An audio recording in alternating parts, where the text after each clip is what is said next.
Okay, hello. I'm actually going to turn this music down real quick.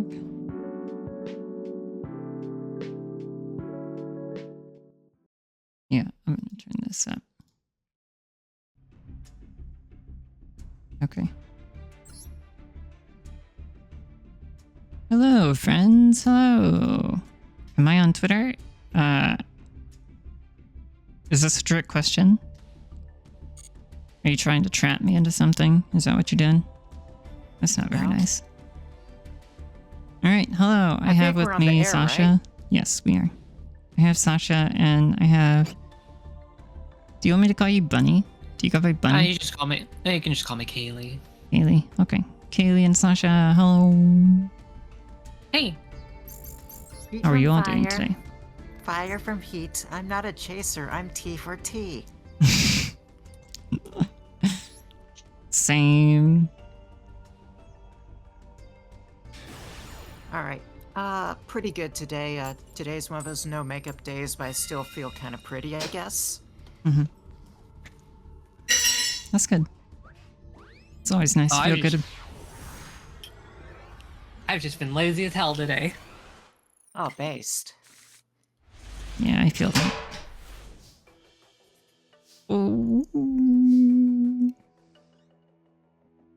What are we doing? I'm just gonna proving ground. Oh, you got Ash Blossom? You're not gonna Ash Blossom my proving ground, are you? Okay. So,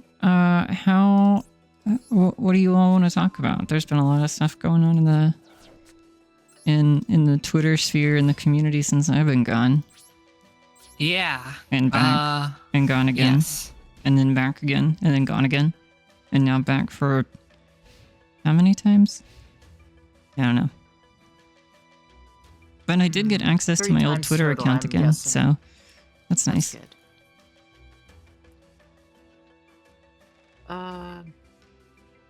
Should we talk about like recent events, or should we talk about like really broad, like old topics, I guess? I don't know. We can talk about pretty much whatever. Right. What is this? Special summon. Yes. Okay, sorry. Yeah, we can talk about whatever. Why was I gone the last time? Because people told me to. And I'm such a bottom, I just listened to them. Oh my god. Yeah. I'm in her DMs constantly. I believe her. Philosophy tube drama. Yeah, let's talk about that. I do not like Philosophy Tube. I don't know any of her content. I have never watched her. I have had exactly one interaction with her, which was today. I don't like her. That's a terrible opinion and nobody should have it. And it's kind of my entire problem with self-ID. Oh, her opinion is a terrible opinion, you mean? Yes. I feel like in order to have a more formed opinion, I should see like the full thread, but like the isolated tweet that everyone's screenshotting and like quote tweeting, like, no, that's the thread. That's the full opinion. Is it now?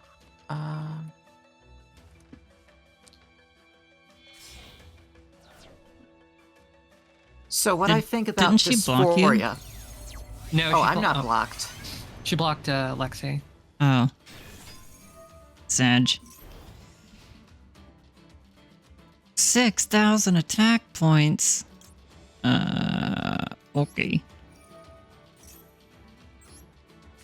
Maybe she deleted it. I don't see it live, but so gender dysphoria. So I do see both a value and limitations to like viewing transgender/transsexual for a strictly medical lens or psychiatric lens. So when we talk about psychiatry, what we're talking about are basically disorders where there's a pattern of symptoms and it's causing distress and disturbance in your life, and like something needs to be done to redress it in order for you to live a normal life. So I think there is something like neurological, biological going on behind like transgender identity. However, when we're talking about gender dysphoria, you have to present a set of symptoms in order to be diagnosed. So like you could have like all the underlying like fact of the matter to like make you feel incongruent with your gender assigned at birth and like your body, but like if you don't present symptoms, it's not like completely like disturbing your life, like you might not be diagnosed, even though you've got sort of that internal experience and that desire to transition. So that's where I see the limitation of transmedicalism, for example. Yeah. Well, go ahead. Well, there was a caveat, but I want you to respond first. So I don't think that transmedicalism is a perfect idea. It is obviously not. It has its flaws. I am very against necessarily making a prescriptive statement that we should simply have a transmedicalist system and, you know, you need to be diagnosed with dysphoria or you're not allowed to transition. Because at the end of the day, lots of people don't understand transition. Lots of people are not going to be able to get to gender clinics to be properly assessed. It will gatekeep more people than it serves to protect. So the way I view self-ID is essentially it's a necessary evil. It's like do it yourself. In an ideal society, or not even in an ideal society, in a better society where we treated trans people like any other medical condition like we were supposed to, and we had like a fair and equitable society, or a more fair and equitable society, we would not require people to imagine diagnoses because they'd be able to go to a gender clinic. And since we don't live in that world, we kind of have to. The flaw with self-ID is pretty bad, though, which is there isn't a whole lot of ability to take things like what Abigail said, which is gender dysphoria is a made-up concept. It's a completely bullshit thing. Nobody actually has gender dysphoria, or it's a cis person's fantasy diagnosis. And basically making every person who reads that is unsure about trans people, which is approximately about 29% of the country is unsure about what to do about the trans question, and say, oh, if it's just like a fantasy thing, then like sure, you can do what you want, I guess, but I don't have to give you an accommodation for that. Like, why do we cover that with insurance? You could just not transition.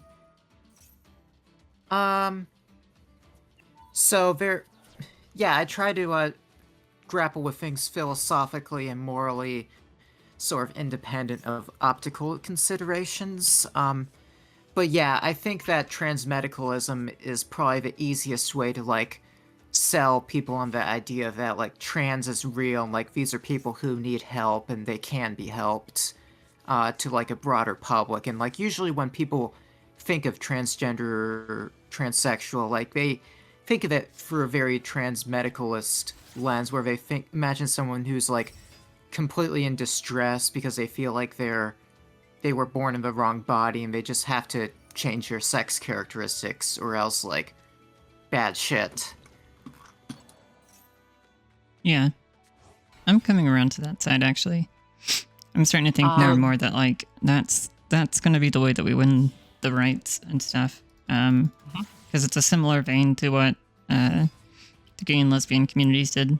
Look how many fucking cards this guy's given me. Holy shit. So, I'm not really pro self-ID in the sense of I think that, like, gender identity is purely self-referential and, like, there's no, like, underlying fact to way gender exists in society or how one, like, individually might experience their gender identity. However, I do think that to some extent we should sort of assign people agency and self-responsibility to be able to evaluate how they are feeling and like what best meets their needs. And I think Kylie would agree that like informed consent for adults is probably a pretty good idea. I'm right now taking my HRT right now is prescribed for an informed consent clinic. I'm actually not even sure I'm dysphoric, even though I self-consider myself to be such. So while I agree with that adults should be able to independently determine what's best for their medical needs, the issue is there is an entire web of things that this is connected to that has a knock-on effect to. So it isn't, if it was as simple as an adult can be gay if they want to. If they want to have sex, if they're a man and they want to have sex with other men, that's fine.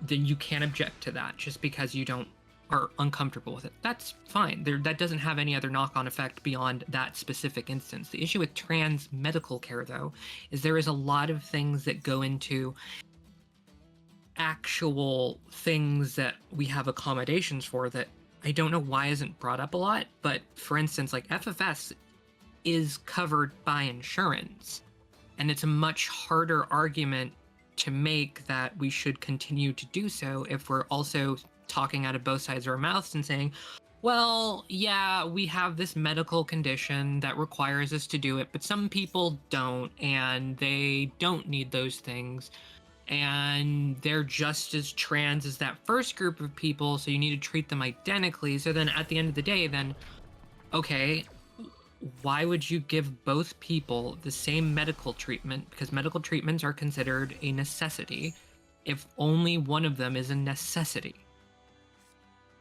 So something I'd probably be okay with, is, if you're someone who's, I guess, more like self-ID, like maybe you pay out of pocket, but like for someone who's like very established dysphoric and has like psychiatric reference, saying such, then probably they should have insurance cover part of it, or maybe Medicaid, etc. I don't really think that there's a system that we have that could possibly set that up, though. Like, at all. Like, at the end of the day, like, that would just lead to, ironically enough, more difficulty in gender dysphorics getting treatment than they already do. Insurance will take any and all opportunity to deny coverage, and saying that you need all of these checkboxes, and then like, here's another one. You have to, not only do you have to prove that you're with a sound mind and judgment, you also have to prove that you're gender dysphoric, and also you have to prove that you're not like all those other people that are saying they're gender dysphoric, but they're not, and trying to get in through the same system that you are.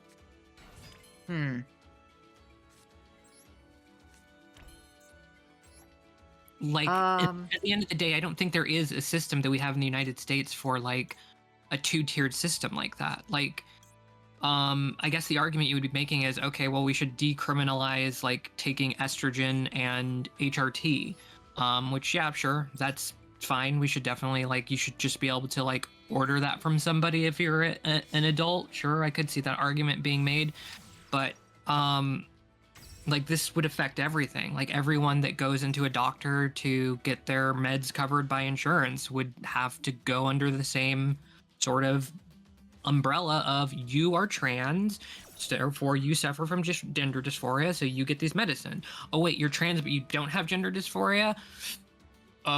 Then nobody gets it covered. Like, there's no two-tiered system in the United States for anything, and it's like, it would be an unprecedented system you were talking about. Okay. Yeah, that's fair. So I do try... a lot of, like, trans topics, I do think about in terms of, like, research in, like, psychology and endocrinology, but, like, and the philosophical, but I don't think very extensively about, like, political or, like, policy stuff, other than, like, please don't, like, genocide trans people. Not that there's an ongoing genocide like some lefties claim, but, like, please don't do that. That's all I really think about policy-wise, I guess. Sure. I guess, though, that, like, it's very hard to look at these things separately from, like, while, yes, it's important to separate philosophy, morals, and, like, optics, it's really hard to do that when we're not talking about, like, in a vacuum. We aren't talking about, like, oh, what would be the ideal scenario for trans people? Should, trans liberation versus assimilation? We are, at the end of the day, talking about a people group that is actively struggling to get rights. And Yeah. yeah, I think it's just a mistake to try to view that in a vacuum as well, personally, I don't see anything wrong with self-ID. And if you're a xenogender, you're allowed to be a xenogender because yeah, it might not optically look best, but there's nothing morally wrong with it. Yeah, there is, because at the end of the day, the fact that it optically affects something does affect the morality of whether or not that's a good or bad thing.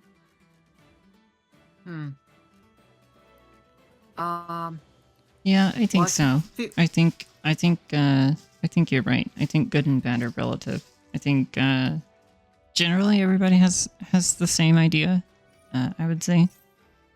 I think it's funny to look at it this way, but the 10 Commandments is a good example of this. These are some basic tenets that we all agree on, right? Killing people is bad. Overall. In most cases, let's say. So I think the problem with basing policy on transmedicalism is basically we kind of have to sort of bite the bullet and say to someone who really might have somewhat profound experiences of who they are, and that, and whom would greatly benefit from not just social transition but medical transition too, to tell them, well, you're not in enough distress to merit a diagnosis, so tough shit, you just gotta live as a wrong version of yourself. I feel if we have to take a transmedicalist policy where we're actively gatekeeping labels and medical care, that's kind of what that entails. I mean, we do that with everything, though. Nobody can go and get depression meds by saying they identify as a depressed person. They don't experience depression, but they really like the idea of being depressed. And having anyone can get therapy, though. But yeah, SSRIs, that should be for a specific neurological state of hey, serotonin machine broke, but anyone can get sad, and anyone can benefit from therapy. Yes, but I don't see why that would be any different. If the argument is that some people don't experience gender dysphoria, but they would be happier, I guess the argument's confusing to me. If you are saying, I don't experience gender dysphoria, but my life is much worse living this current way, and I would be happier living this way, I don't know what else you'd call that besides gender dysphoria. You just don't like the idea of having gender dysphoria. Well, I would refer to it as gender congruence. When I say dysphoria, I mean specifically the psychiatric diagnosis. Most people, when they say dysphoria, they mean that very sort of informally of I'm not feeling so good about this thing. And not so oh, I have a specific set of defined symptoms according to the DSM-5. Okay, so then my question there would be to ask, this theoretical person we're talking about, you can set this example up any way you want to, so don't think you have to use a real life example. They go to a gender clinician and they're like, I don't have dysphoria, but I would feel like my life would be better living as the opposite sex. You would say that the solution to that mental health, not even mental health issue, you would say the solution to that conundrum would be HRT? Oh, I'm not sure. Well, if someone's purely basing it off of self-identification and is indifferent to getting a diagnosis of gender dysphoria, then I don't think they'd generally seek a gender clinic. Probably they'd just go the route I did, where they go to informed consent clinic. Okay, so they go to an informed consent clinic, and they said, I have this, I think I would live happier as the opposite sex. They get their meds, etc., etc., etc., and I don't see an issue with that, except for the idea of, at the end of the day, HRT, as much as people like to pretend it's not, is not a zero harm thing. HRT does do a harm. It is a relatively minor one, and the benefits of doing that usually outweigh the negative things. But if you go to an informed consent clinic, they will ask you a set of baseline questions. Even the informed consent clinics that are doing this nowadays are not doing it correctly. There is a WPATH standard that we have for doing this to kind of minimize the amount of people who will get into the system and regret it. And they do ask you a couple of baseline questions, such as if your mental health is in check and stuff like that. And like, it's still gatekeeping for the exact same reason. Like, we know this is doing a harm. It just does a benefit, like giving a kid a shot. Like, yes, the kid gets a shot and it hurts their arm and they're going to cry about it, but the benefits outweigh the minor harm. And if the argument is that somebody doesn't experience discomfort from their sex they were assigned at birth, then I don't see why the solution to that problem wouldn't be therapy. And like, for instance, the only reason why I'm against therapy for trans people, conversion therapy, however you want to call it, is because obviously it doesn't work. There's plenty of evidence conversion therapy has not worked. It doesn't ever work. But in your argument, it would. So why not do therapy to make them more comfortable with it? Well, I think in either case, I think I used a hypothetical with you on Twitter where, like, whether someone's like gay or straight, that's not like a psychiatric disorder, but hey, someone who's gay and like is like seriously like screwed it with and like not living the life they want to live, like they might feel some psychological distress. But regardless of whether like they have psychiatric issues or not, there's something internal underlying like their identity, and like they can't help how they feel. And I see gender identity that sort of way where regardless of like if it results in a set of diagnostic symptoms, there's something underlying it. I think there was a second point, but I have the working memory of a goldfish. I'm a 2 kilobyte RAM 90s machine.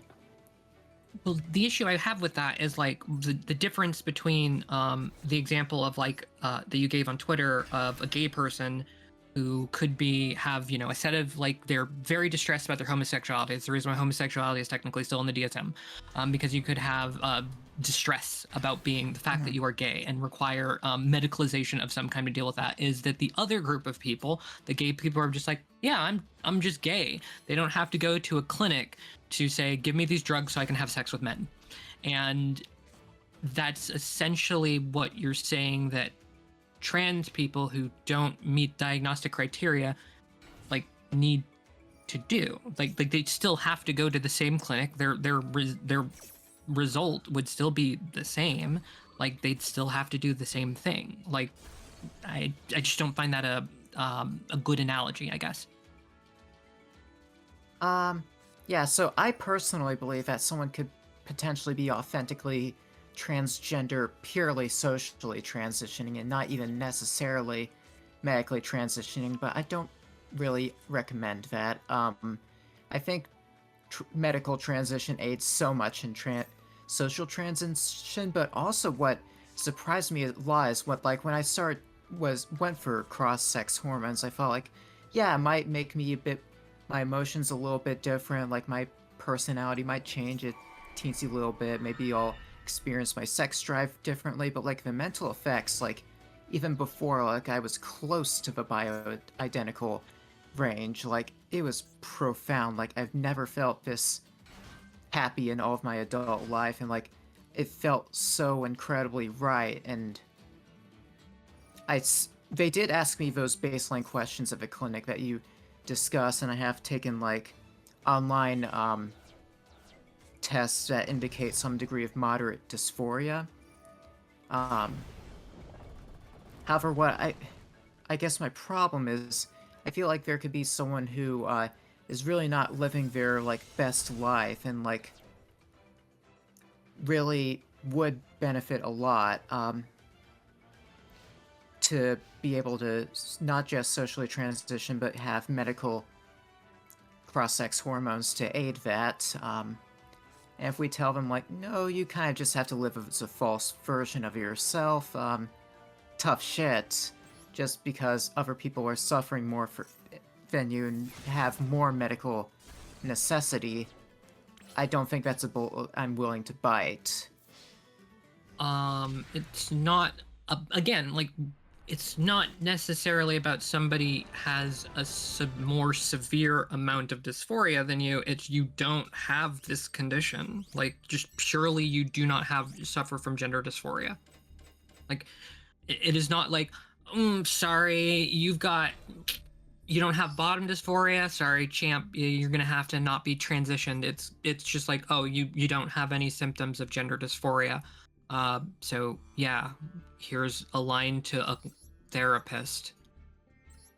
Yeah, so I think it's also good to, like, present dysphoria as being, like, a sort of a spectrum of experiences, potentially. So, like, back when, like, in 2014, like, when I was losing my teenage androgyny and I was, like, very distressed about, like, how masculine I was becoming, I was like, what is this I'm feeling? And, like, I knew what transgender people were back then, and, like, I listened to what, in, like, 2014 was around the time of Gamergate, so on Tumblr, like, I started siding more with the anti-SJW people, got swept up in all their bullshit, and the prevailing attitude there was transmedicalism. I had this very black and white, like, fictitious idea of, like, what gender dysphoria was, where it's just, like, you have a full-blown, like, PTSD trauma response to your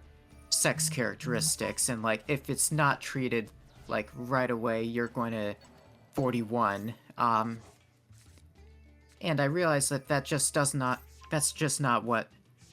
how most people experience it, and, like, I really belittled my own experience because I was thinking, like, okay, well, like, I do totally hate my body and I feel totally alien in my existence, but, like, oh, I kind of like having a dick and, like, oh, like, all this, like, it's not that bad. Other people have it worse, so, like, I can't possibly be transgender.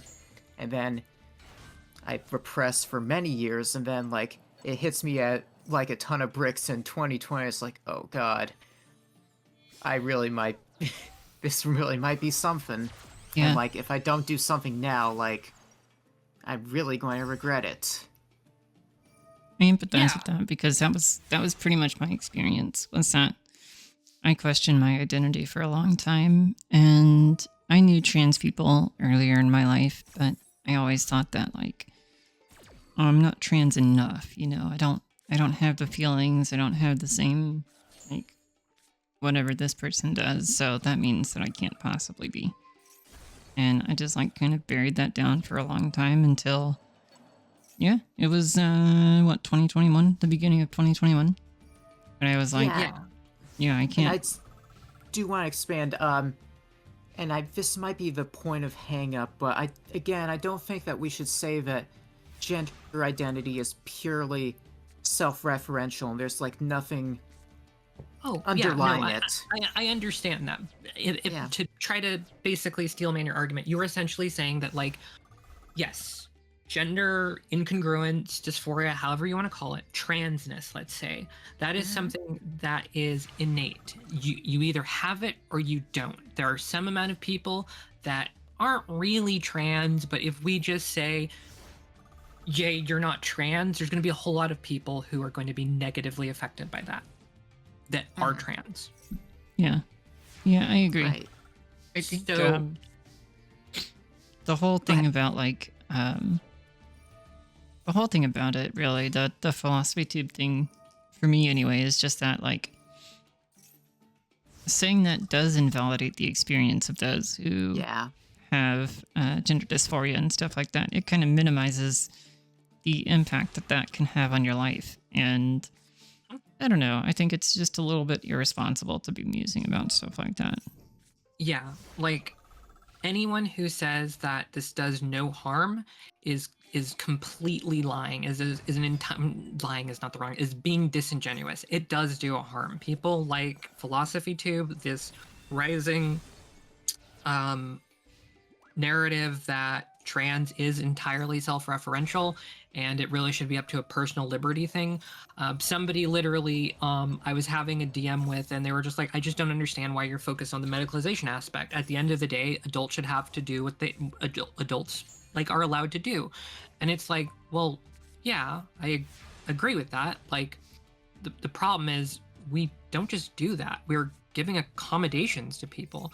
Like, we don't just say trans women are sort of women. They're men that like pretending they're women. We say that trans women are women, or trans women are trans women, however you want to put it.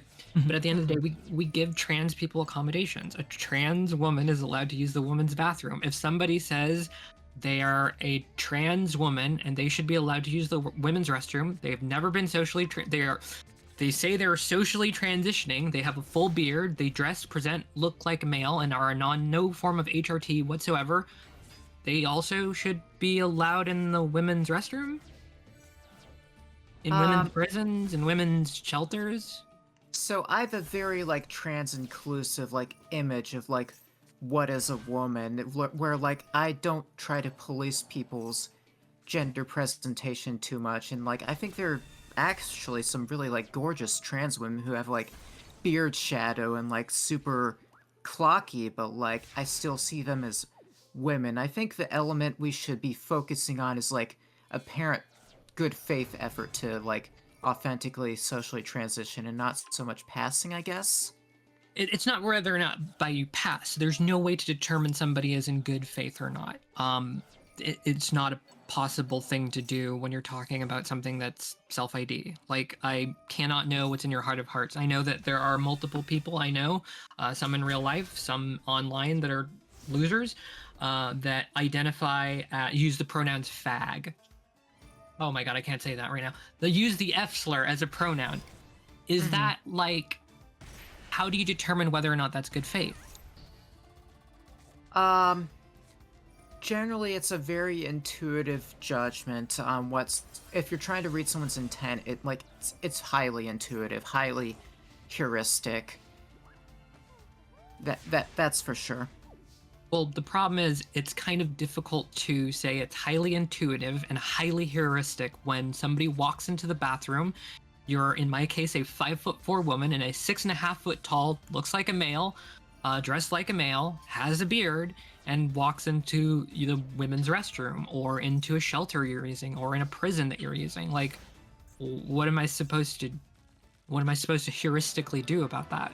Well, I guess I could even go to, like, Shine or Matt Walsh. Like, what is a woman? Like, there's not, like, a specific set of criteria that makes someone male in the eyes of others or to themselves. Like, it's sure a very...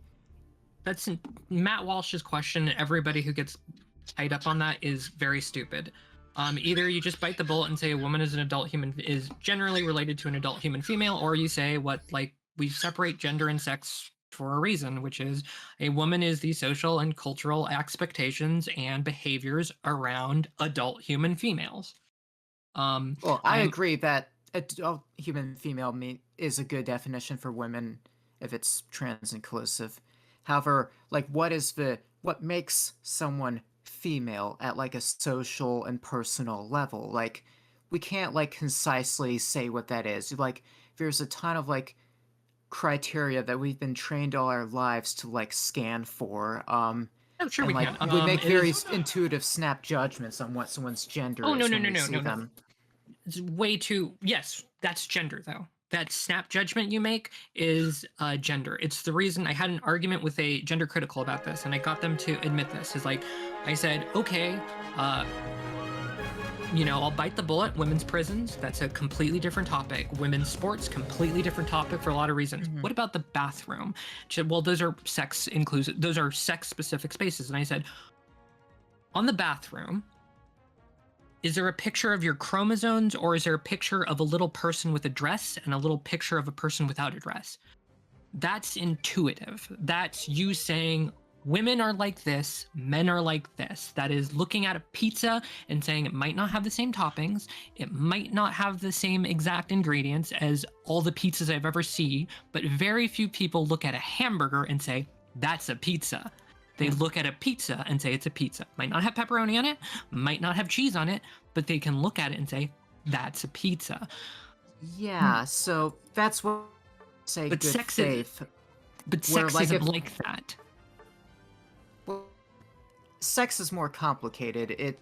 You can define it either the turf way, where it's strictly tied to like gametes and gonads, or you can say that's like a complex bimodality. And I think both are true to an extent.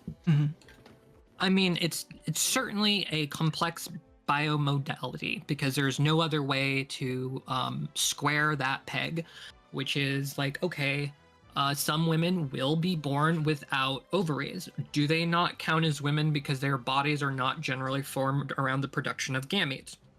And I think every single human being on this earth would say, no, that's ridiculous. Yeah.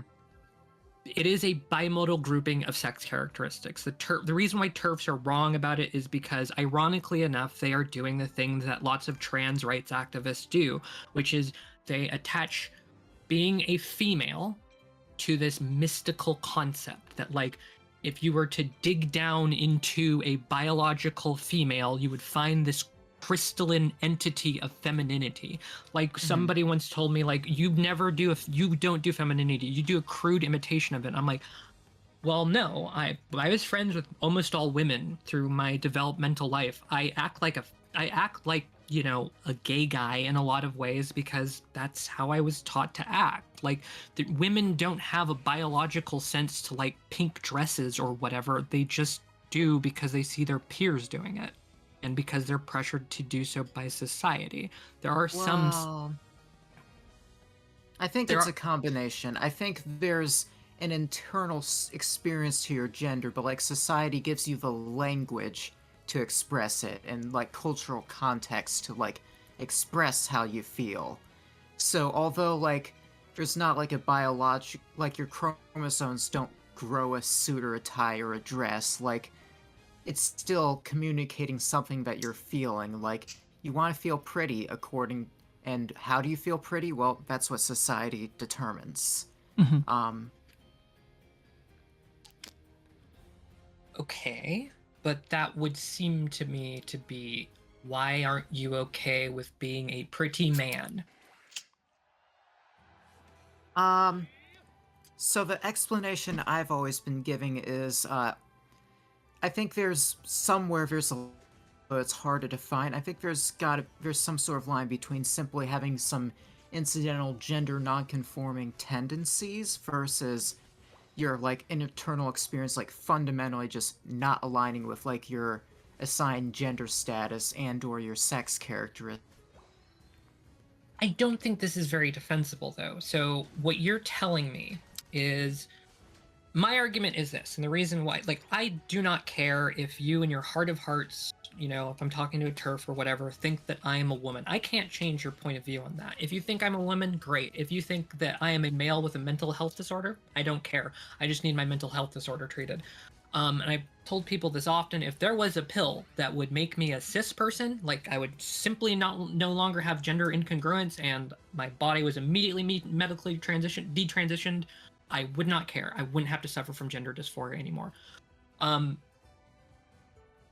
So your argument is that if I took you and I put you on an island and, you know, you're a baby and I put you on an island and you grow up, no concept of women or men, you would still have some idea that you were a woman? So I think for the most textbook transsexual, they would probably still have like sex-based like distress. Correct.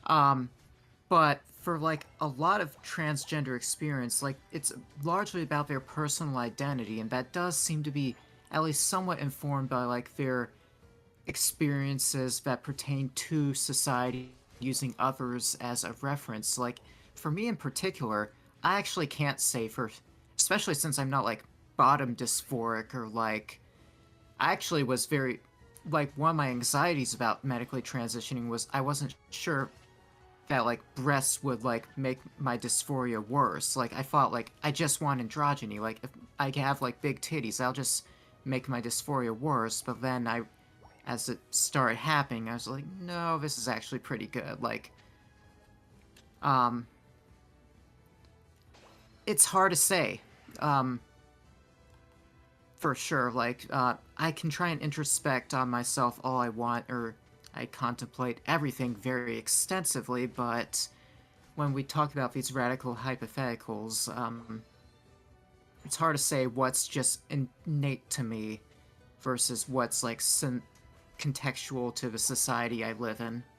Yeah, and I think the reason why it's important to, the reason why I try not to make arguments like that like, you know, a lot of criticism trans rights activists gets is like this idea of like you're born in the wrong body, and to me that's always been like it's just a metaphor to describe my experience. It's what it feels like. I don't literally think that I was, you know, I have a soul woman somewhere in my body. It's just I have sex-based dysphoria, and the treatment for that is it's transition. If there was a different way to do it, I'd do that instead.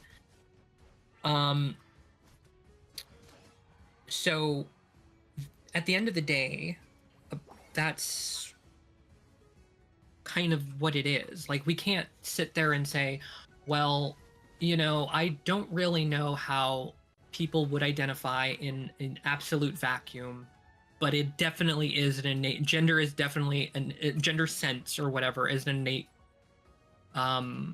characteristic that needs to be respected just as much as like transsexual dysphoria.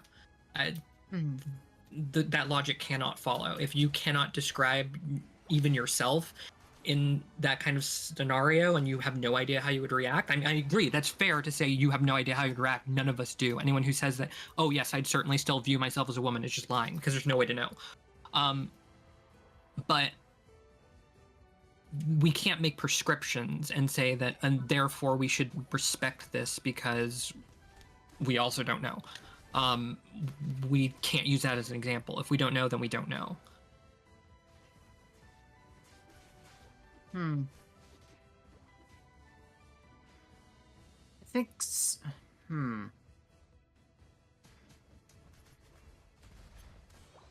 I always try to like get like several layers deep on like how advanced we want to go, but like to be perfectly honest, I'm not sure if I've gone quite this advanced, and like philosophically speaking on the trans topic.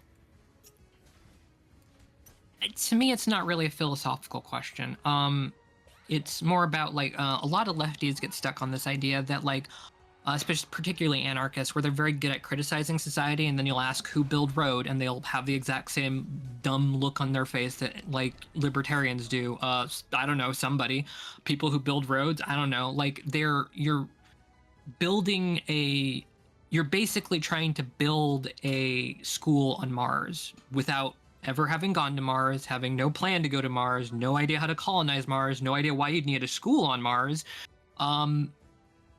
And when someone says, like, you're kind of putting the cart before the horse, you're saying, well, like, you know, who knows how societies form will shape. Yeah, I agree. That's why we don't need to talk about it. Well, but outside these hypotheticals, we seem to see that definitely transgender people exist, and like their experiences there isn't like a one-size-fits-all trans experience, and I think that needs to be recognized, and like they all have not the same needs but similar needs that are worthy of acknowledgement. I mean, I would agree that transsexuals have similar needs. I would not say that a they presents as a female AFAB on Twitter, and their only transition is a pronoun pin, has the same needs as me. Yeah, so when I say that, I think I've said that there's a standard of like good faith and like a standard of it's not purely self-referential. I think if someone seems to be obviously confused or like they're obviously attention-seeking, like it's okay to say like they aren't really meaningfully trans. It's like the they fab, like that's probably someone who's like would be perfectly comfortable and like fine just being gender non-conforming. Oh, I guess something else that's of concern with the they fabs. By the way, I do think that non-binary is real, and like transitioning socially and medically to be androgynous is probably a real thing that some people need. But something I've noticed with the they fabs is like they are distressed with their womanhood, but it doesn't seem to be like I have an internal experience that just doesn't line up with woman. It's just that they dislike the way like men or society treats them, but they think that simply changing their pronouns is like an escape from a patriarchy, when no, not really. That's not how it works. Yeah, that is an excellent thing to bring up. It is, again, one of the reasons why I've taken such a hard stance on this is because, like, at the end of the day, there are probably some amount of people that are black, and they have an incredible distress about that. Should we then therefore give them vitiligo in order so they can live as white people? Well, probably not. There's probably something else like at work there. But with transgender people that don't suffer from like a sex-based dysphoria that we have no idea how to cure beyond this, we are saying that like, okay, well, you're kind of just the same as somebody who is a they fab, and regardless of whether you personally say that or not, I believe that you believe that they are different. I believe that you'll even treat them different. Like, earnestly, I believe that in good faith. But nobody else does. Nobody is making that distinction. I have been in trans groups in real life. I have been in trans group offline. That distinction is not made. A they fab is considered just as trans as me, has while not identical experiences, perhaps not as well off, not as bad off as I am supposed to listen to them, take their perspective into account, and respect them identically to me. And that, to me, there's no way around that. You can either have it, these are trans people, these are transsexuals, and this is something else. People who are critical of like gender, but you know, in a good way, are different than they want like, what does gender even mean? I don't know. I'm he, they, but I can dress up like a woman and I'm still a he, they. Those are kind of a different thing than these people that are transsexuals. And I don't understand why we just said these are the same. So would you include like non-binary as like a very they suffer valid from form of dysphoria? Okay. All right. Fair. Like Okay. that to me, I can. Non-binary stuff is a super complicated thing to me because there is no data on it. I can see somebody theoretically suffering from non-binary dysphoria. I've heard some people that they do suffer from non-binary dysphoria. There's a commonality I've noticed in almost all of their accounts that oftentimes it's more about the social role than it is about the sex-based characteristics. But theoretically, if I have sex-based characteristics that I hate, I could see some people disliking any sex-based characteristics. The issue is we are still medicalizing these people, and we don't have a lot of good ways to get them to a state what they want. Luxander is a perfect example of that. Luxander is a quote-unquote trans man, trans mask, excuse me, who started taking tea, gave themselves dysphoria, and then detransitioned as a result of it, and now identifies as a dragon, I believe. HRT. Hey, from I haven't talked to Luxander for a while, but I like Luxander. Luxander's been pretty That's cool to fine. me. I don't. Like, we will agree to disagree on that. Otherwise, Okay. There are two places we could go. You used a black person being distressed about black, and also like they fabs supposedly who medically transition. I don't know Luxander's story, and something. no, I'm just going on what they've said. I'm just purely using their own words. So when it comes to non-binary people, like what they medically need is going to differ from of like a binary trans person. So like they desire androgyny, and like the effects of T on like T is a pretty strong androgen, like how much it affects you. Like I love to meme about how much I like boy smell or like the sort of masculinized characteristics in men, but like if you want androgyny, simply microdosing T might not be the correct thing for you. Like something I thought of based on reading like some like small published medicines and like some trans femme science articles is the idea of like giving like AFAB non-binary people like nandrolene, which has like the androgenic effects partially, but doesn't convert to DHT, so no like smell, no like skin changes, but like the fat distribution in the muscles change in a more masculine-ish androgyny thing. Oh, just real quick, Rain, the reason why we don't do that is because we have no data that would improve their life in any way, shape, or form, and that's the reason why we do medically transition trans people. It's got nothing to do with like a, well, if I want to do it, I can. Sure, you can go induce vitiligo if you want to. You're not going to find many doctors that are going to say it's a medically sound procedure, though. Oh, also to be clear, when I went to I was not fully informed on like what are WPATH guidelines and like how strictly are they adhered to, but when I went to the informed consent clinic, I did identify as non-binary, and I didn't ask for estradiol, I asked for selective estrogen reception modulators, because I was thinking like, if I do those, I can avoid breast growth, but it'll still feminize my skin, fat redistribution, and create an androgynous appearance that I desire.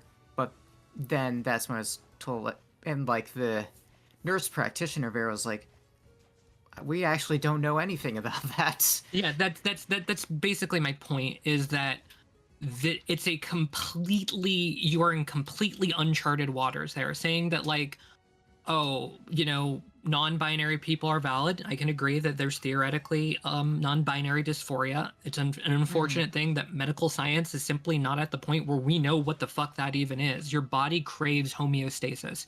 It desires to make you one way or the other. Your body either will stop producing testosterone at some point in time, even though you're male, or it'll stop producing estrogen at some point in time because you're female. But it will do those things because it says, I don't know what I'm supposed to have, but I'm supposed to have one sex hormone inside of me.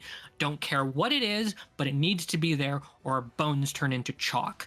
So like with non-binary transition, we don't know how to do that. If you dose too much T or estrogen, mostly T to be frank, you will not become a non-binary person. You will become an adult human male. Like that's what you'll look like. And you have to be careful because these people will get dysphoria from that. It's happened. It's happening. Yeah.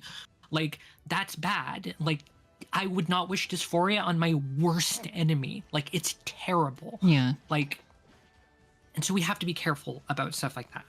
So for me, for example, that's why I'm like in favor of informed consent for adults, but like for minors, I think probably medical gatekeeping is necessary, because when you're at that stage of your life, there's far more risk of like you being a confused cis person, and we don't assign children that same level of like agency and like self-responsibility to make such a decision. So like you need psychiatrists to like help you, like just figure out like, is that actually correct for you? And sure. I think also on non-binary transition, so I believe nandrolene, it is an androgen, so once like your sex hormone levels do come to a certain level, that's when the pituitary like reads that as like, oh snap, like that's a lot of sex hormone, and then starts like altering the FSH and LH levels, so that way your gonads start to chill out a little.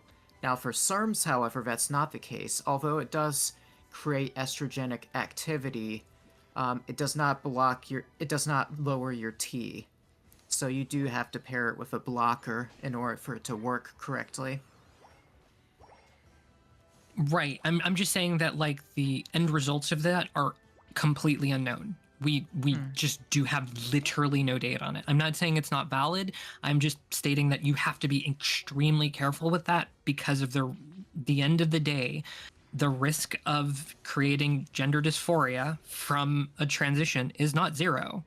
It is a thing that you have to take into consideration.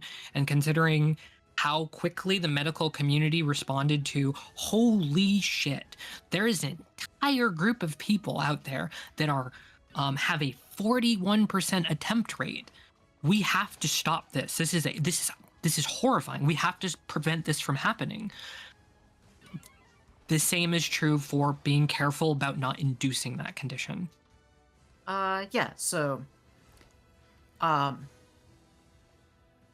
non-binary, something that I've been reading for like on these published articles on, so there was this one specific article on selective estrogen reception modulators as a potential treatment option for AMAB non-binary people, but when it's like exploring the effects of a drug, it uses data on how it's affected cis women and like application for them, like how does it affect bones, how does it affect soft tissue, that kind of thing. So much like with puberty blockers, it's not well tested what the effect of that is on for blocking puberty more long term to better evaluate like does this child need cross-sex treatment. Instead, it's used for precocious puberty, but we sort of extrapolate the safety from there onto that. But again, it's something that's not well tested, and like down the line we might find like, oh, maybe that was not as good as an idea as we thought. Yeah, and like that's kind of the thing that I'm worried about. Like in a lot of ways, we got really lucky with trans people. Like the quickness in which we reacted to things could have gone really bad in a lot of ways. It just luckily didn't. The very limited data we had seems sound. It's continued to bear fruit of being sound, but we got really lucky about it. I'm not sure that it's a good idea to try to push your luck. Again, I have no clue. I'm not a doctor, and to me, non-binary transition should be a thing to medical professionals, not somebody whose experience with it is, here's my high school biology lessons repackaged. Yeah. Oh, something else I read in that article on non-binary is that, and I felt like I saw myself in it, but it said that non-binary people often face worse mental health than other transgender peers because there's such lack of recognition of non-binary. That's cause and correlation. We have no clue about why that is. It could also be that you're more likely to identify as non-binary if your comorbidities are more severe and you're looking for a solution to your mental health problems. We don't know. Potentially. Rain is trying to bring us back onto the subject of trans race. Oh no, I answered that question. Yeah. Let's there's talk no data about for it. Sleepy was saying, let's talk about if autogynephiles That's something I'm also real. interested in. But do you remember the old Destiny and ContraPoints discussion on trans race? Nope. I don't watch Destiny or ContraPoints. Oh wow, L. No, I just don't really like streamers. Yeah, streamers are pretty bad, huh? No, I just like it's literally my brain just can't focus on something for that long without like wandering off and going like, okay, I have watched like long plays of video games of like I want to watch, I don't want to play, and I've watched them and like I cannot tell you how many times I have to rewind because I have not been paying attention to the last 20 minutes. True. Yeah, so basically Destiny was trying to make the arguments in favor of transracialism, the way that like he perceives a lot of people to make arguments for transgender, and like this is his like very early exploration of like transgender, and he's trying to think like, okay, what does transgender entail? Like, how would we apply these arguments elsewhere? And basically, what Contra's argument was that there seems to be like a very strong psychological component to gender identity, and that seems to be a prevalent issue, even though it's a minority of the population. And if it were a serious, like, prevalent issue where people were distressed about their race not aligning with their internal experience, and it didn't seem to just be like a result of like society being racist, but like there seemed to be an actual psychological dimension to race, then probably it would be a valid thing to like trans race people. 100%, 1000%. However, like, that doesn't seem to be the case. Yes, exactly. That was my point, Terrain. That like the reason why we shouldn't do that is because there is no data that it would improve your life in any way, shape, or form, or your mental health is conducive. We don't have any data that it's a medical condition. In like I'll bite the bullet every single time turfs bring it up. Like, yeah, if we had a medical proof that somebody whose life would be better by them removing a limb, we would absolutely should do that 100%, but we just don't have any data on those people existing. Yeah, we do with transsexuals. It's one of the things I said on Twitter was we have data for transsexuals, we don't on deer people. Yeah. Right. I don't think we should get into xenogender. I have my opinions on that, but it's just. Should we move on to autogynephilia? Yeah, sure. Aaron, are you do you want to just be a passive observer, or do you have like more to input?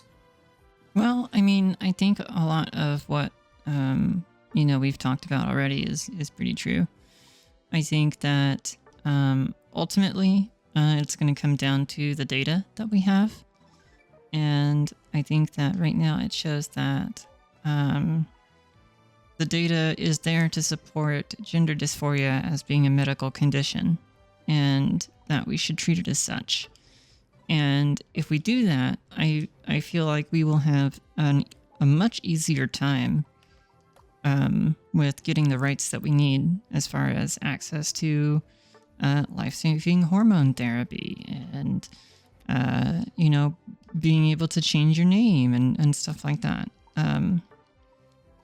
So I think like we've said before already, is that I think that's our best argument to go with, is to support it as a medical condition, at least until we can get the rights that we need.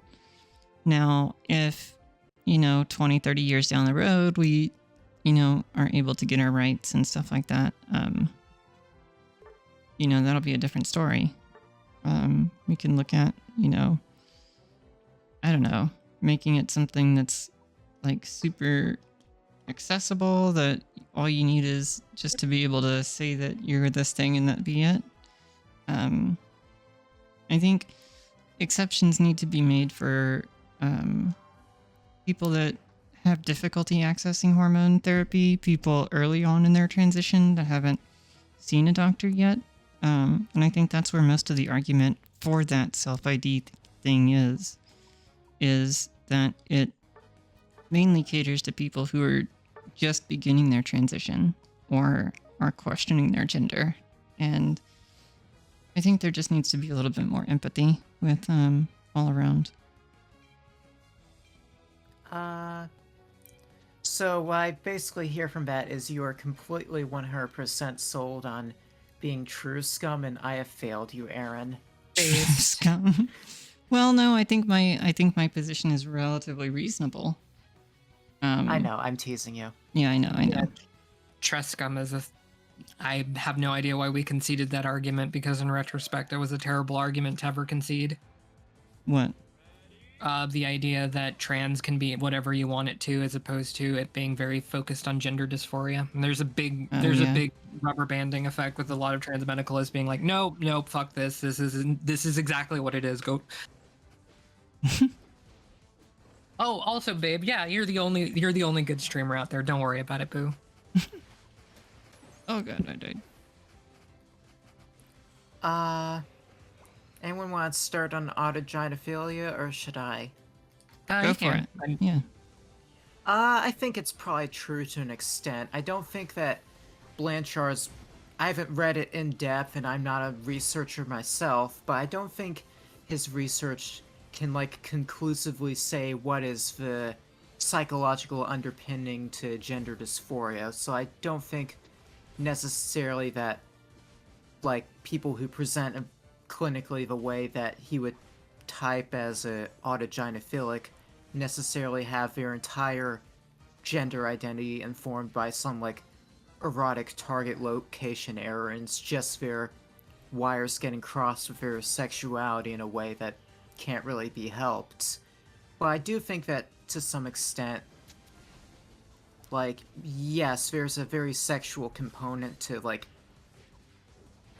your gender identity, cis or trans, I guess.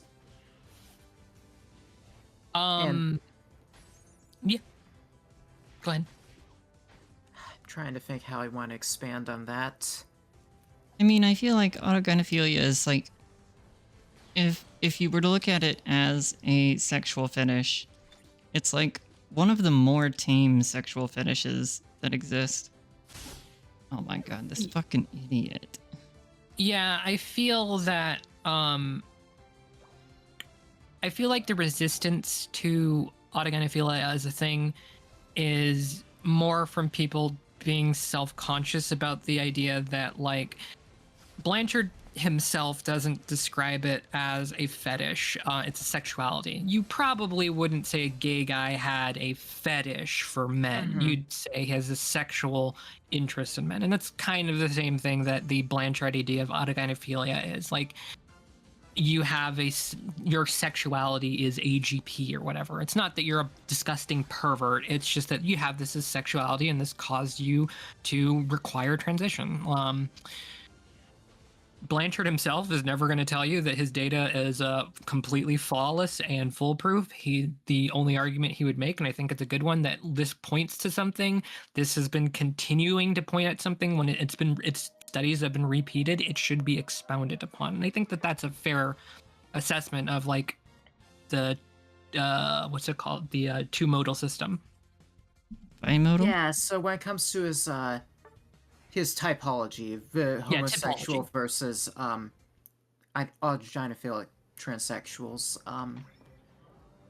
So I think that whenever we do research, it should always be expanded upon and refined. And I feel like to some extent with Blanchardism, like, although like on the surface it is very stigmatizing, I think that people have sort of thrown the baby out with the bathwater in terms of like his research. Like, I felt like there was value in him, like being able to recognize patterns in like clinically how transsexuals will present clinically and like how to help them. Yeah, like whether lefties like it or not, Blanchardism is, I guess TRA is more inaccurate, but all TRAs are lefties. So the thing that TRAs don't like accepting is Blanchard, and Blanchardism, however you want to call it, is a massive help to getting us societal wide acceptance. Like, the first person to say like, hey, these are people that exist, they should be treated with respect, and like these are just the motivations behind it. In retrospect, people treat that as like, I don't have a disgusting gross fetish for things. That's more of a sign of our, cultures, as opposed to any sort of bias on his part. Mm-hmm. Oh, and if anything, Reddit stories about euphoria boners, those definitively prove that autogynephilia is real. Yes, 100%. Like there's no doubt in my mind that the two modal system is largely correct, but it likely could be expanded, and probably is not the exact groups of people that Blanchard was originally thinking. During the original studies of it, bisexuality was not even known if it was a real thing or not. And pretty much anyone who's well-researched in Blanchard thing will tell you straight up, like, yeah, we just don't have the data for, like, bisexuality and how it fits into the AGP, HSTS dichotomy. Well, I thought what he said is that bisexual is a form of autogynephilia where both you have just normal gynosexual attraction, but also you have experienced androsexuality, but like it's the result of you desiring men as sort of a proxy. Yeah, for it's what's called a meta attraction. Yes. That's basically what we thought bisexuality was in general at the time. Like, I didn't know that. Yeah, like bisexuality is still in males specifically is still not really well understood. We don't really know if it's a thing or we don't know if somebody is androphilic and gynophilic at the same time. We don't know if somebody, males at least, we have a pretty good data that you can be if you're a female. Males, at least, we have no idea if that is something that you could be. Like, by that, I mean, you look at a man and say, I am attracted to this man. He is physically hot. And you look at a woman and say, I'm attracted to this woman and she is physically hot. We have data that says, oh, there is a meta attraction in some people, which is I like men, but that's because it makes me feel like a woman, as opposed to I like men because when they take their shirt off, I get aroused by that. I think for me it's a combination where I feel like some of the androsexual attraction is just like, oh my god, I like male skeletal structure, like I love the way they smell, I love the way they taste when I kiss them. Like men are hot and exciting, but at the same time, it also excites me that being in the embrace of a man makes me feel more like a woman. Like, that's also very titillating to me. Yeah, I think that, like, everybody's sexuality is kind of like that. Like, even cis women would tell you there's some aspects of there's, but the Blanchard's theory proposes that is the primary motivator of that kind of a meta attraction. It is not like I like men visually and like also make me feel like a woman, so that's like kind of a cherry on top. It's like I like men because they make me feel like women. Traditionally, people that are like that like men that are like femboys and exclusively femboys, because they still mostly look like a woman, and et cetera, et cetera, et cetera. But yeah, that's a meta attraction. That's what the theory says. There is no data on, okay, theoretically, we have a male who's transitioning, and we proved it beyond a shadow of a doubt. He is, or she, I guess if she's transitioning, she is visually attracted to both men and women, and it's 50-50, and we have proof. We have the phallometry data to prove that these people exist. We don't have that. We don't have any of that. And Blanchard will be the first to admit that's like, yeah, the reason why bisexuality is included is not because I'm a hater. It is merely because we just don't have good data for what bisexuality is caused by, or even if it exists. So androsexuality, I early on, like when I was discovering or coming to the determination I was bisexual, like it was femboys that sort of initially scratched that itch, I guess. Well, actually, no.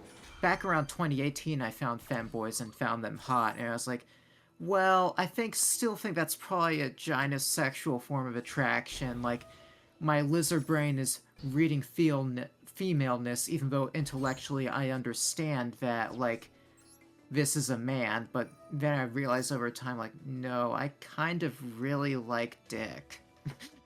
And it started branching out more and more, where it's like, okay, not just femboys, hairless twinks in general. Okay, some body hair is a kind of hot. Oh, and facial hair is super hot, so long as it's not patchy and soy. And, like, I like short, neat hair on men. It's sort of branching out over time, and something I'm realizing about, like, my androsexuality and why I wasn't fully experiencing it for most of my adult life is two reasons. I think there was some sort of internalized homophobia where, just for whatever reason, I just found, like, gay sexual stuff male on male to be kind of icky, but also, despite me having progressive attitudes towards, like, the gay question, also, I was projecting my own dysphoria onto other AMAPs, so I was like, if I see, like pre-transition, when I'd see, like, a hairy man, I'm just like, why do you have all this body hair? If I had all that body hair and I wasn't constantly shaving it, I would want to fucking kill myself. And that just completely inhibits, like, sexual response, just that, like, shock of, like, why would someone willingly allow themselves to look like that? I don't know, it's Yeah, I interesting. mean, it's, you know, I can only speak from my own experience, which is just, I was attracted to guys before I was attracted to girls. I went to a Catholic school, so that got ostracized out of me for a long time, and then I was just got to be myself, and I just, guys are hot. I don't know. Something that's interesting with me is, prior to puberty, I purely had sexual interest in males and male genitalia. I just was completely disinterested in female bodies, female form. But as I started before progressing puberty, into... that's very common. That's Okay. you simply, yes, that's very common before puberty, because you're more comfortable around, you know, boys than you are girls But then for various reasons. But I felt like the testosterone was inducing gynosexuality onto me, and like I started losing interest towards the male form in puberty. But then it sort of got reactivated later. Yeah, I think what you're probably noticing is regards to when little kids don't usually have sexual attractions ever, unless they have like an early puberty, because the reason why we have sexual attractions is because of hormones vomiting into our body and the very complicated way like brain chemistries works. If you look at homosexual brains versus heterosexual brains, usually there is a commonality with not necessarily the sex of the person, but who they're attracted to. So cis women and homosexual men have more similar brain architectures in certain areas because they're both similarly attracted to men. We have no clue how any of that works. It's just a phenomenon that has been observed. So I wouldn't be surprised if it's a similar thing, like hormones start influencing you, the complicated way our, you know, brains start interacting with the world, say, okay, now it's time to have sex with men, women, and then it figures it out from there. In your case, it's testosterone, and most people would be like, I am attracted to women. It's time to reproduce with a woman. In my case, it was guys. Mm-hmm.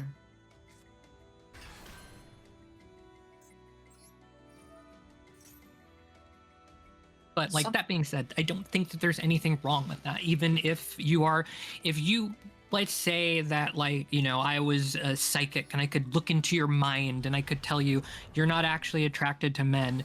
From a looks perspective, you're purely a meta attracted to men.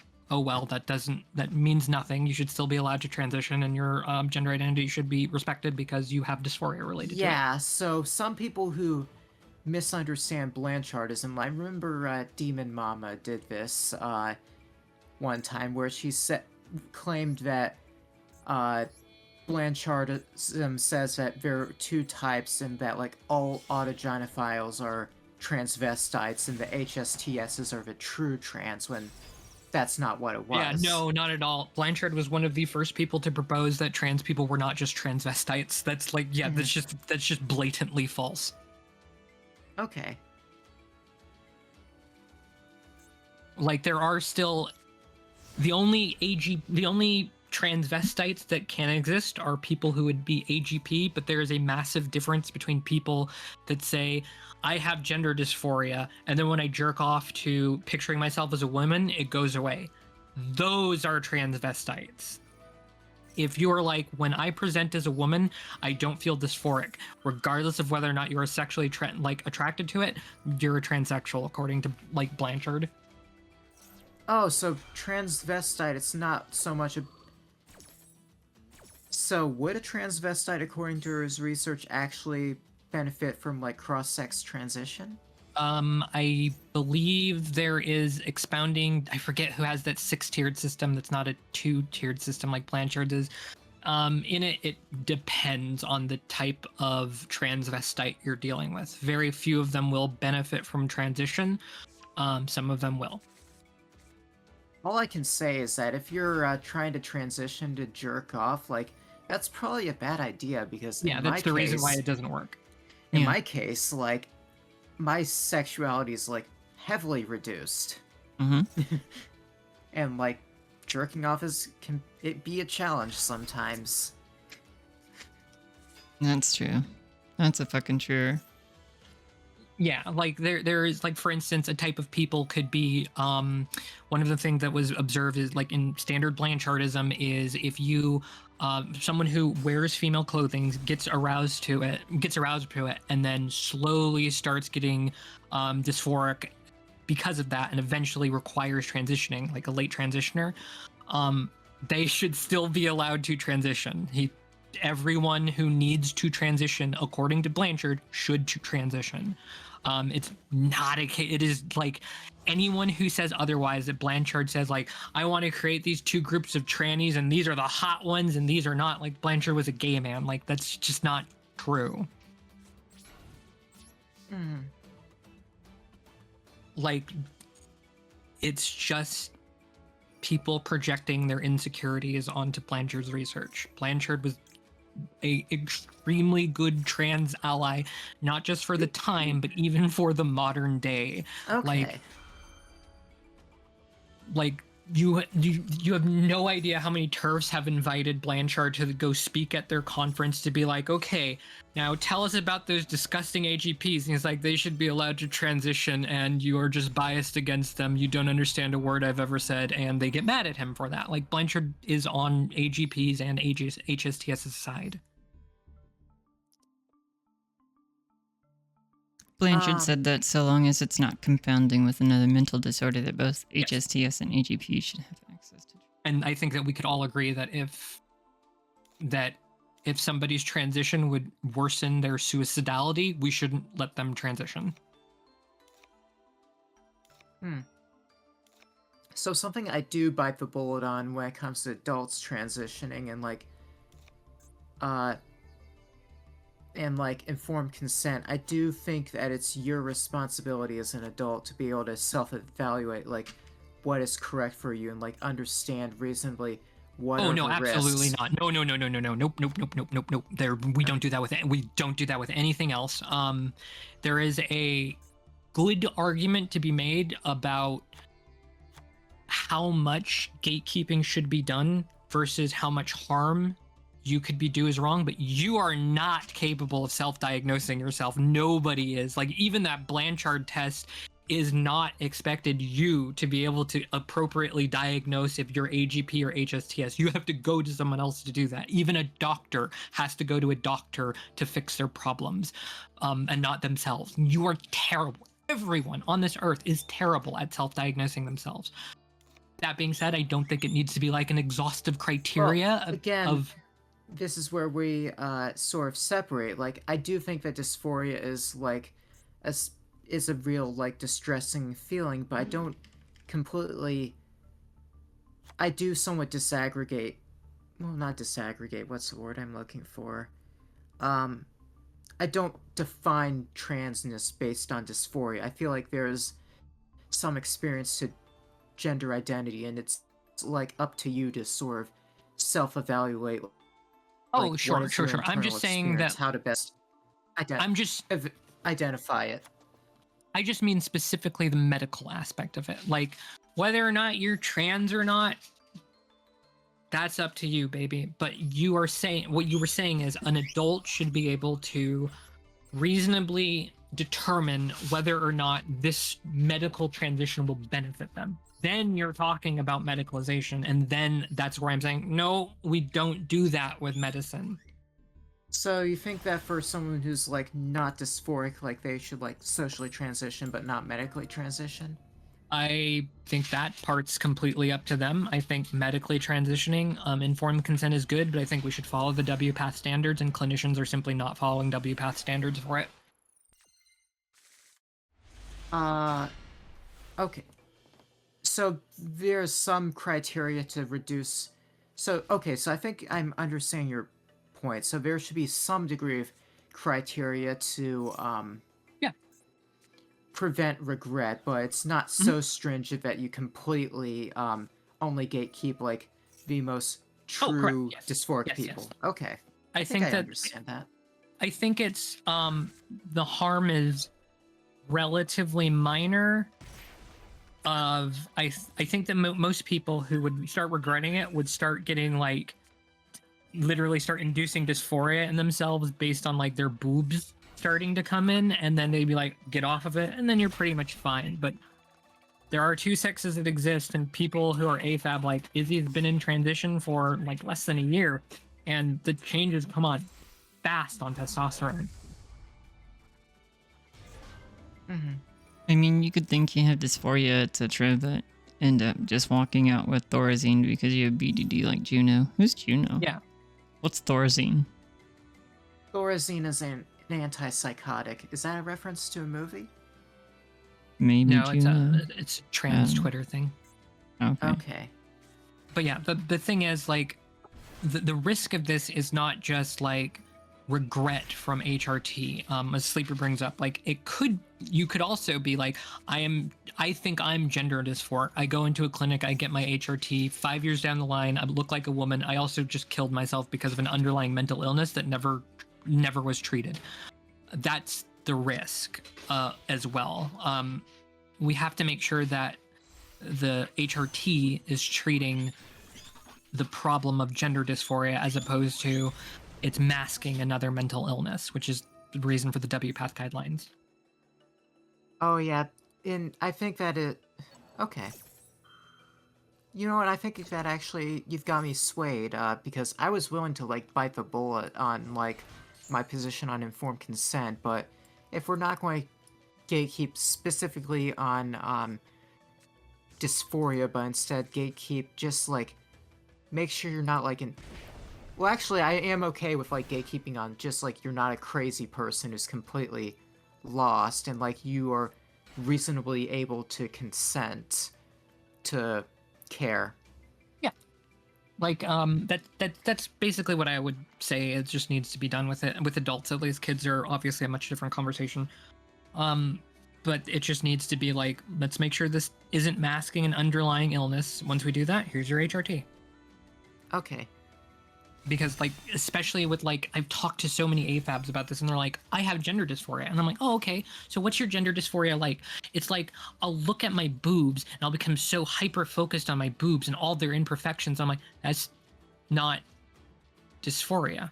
You're not discomforted about the fact that you have boobs. You're discomforted by an element that is almost warped to you, that like you're looking at and you say like, it's so horrible. You are dysmorphic. You are looking into the mirror and seeing a fat person when there's not a fat person.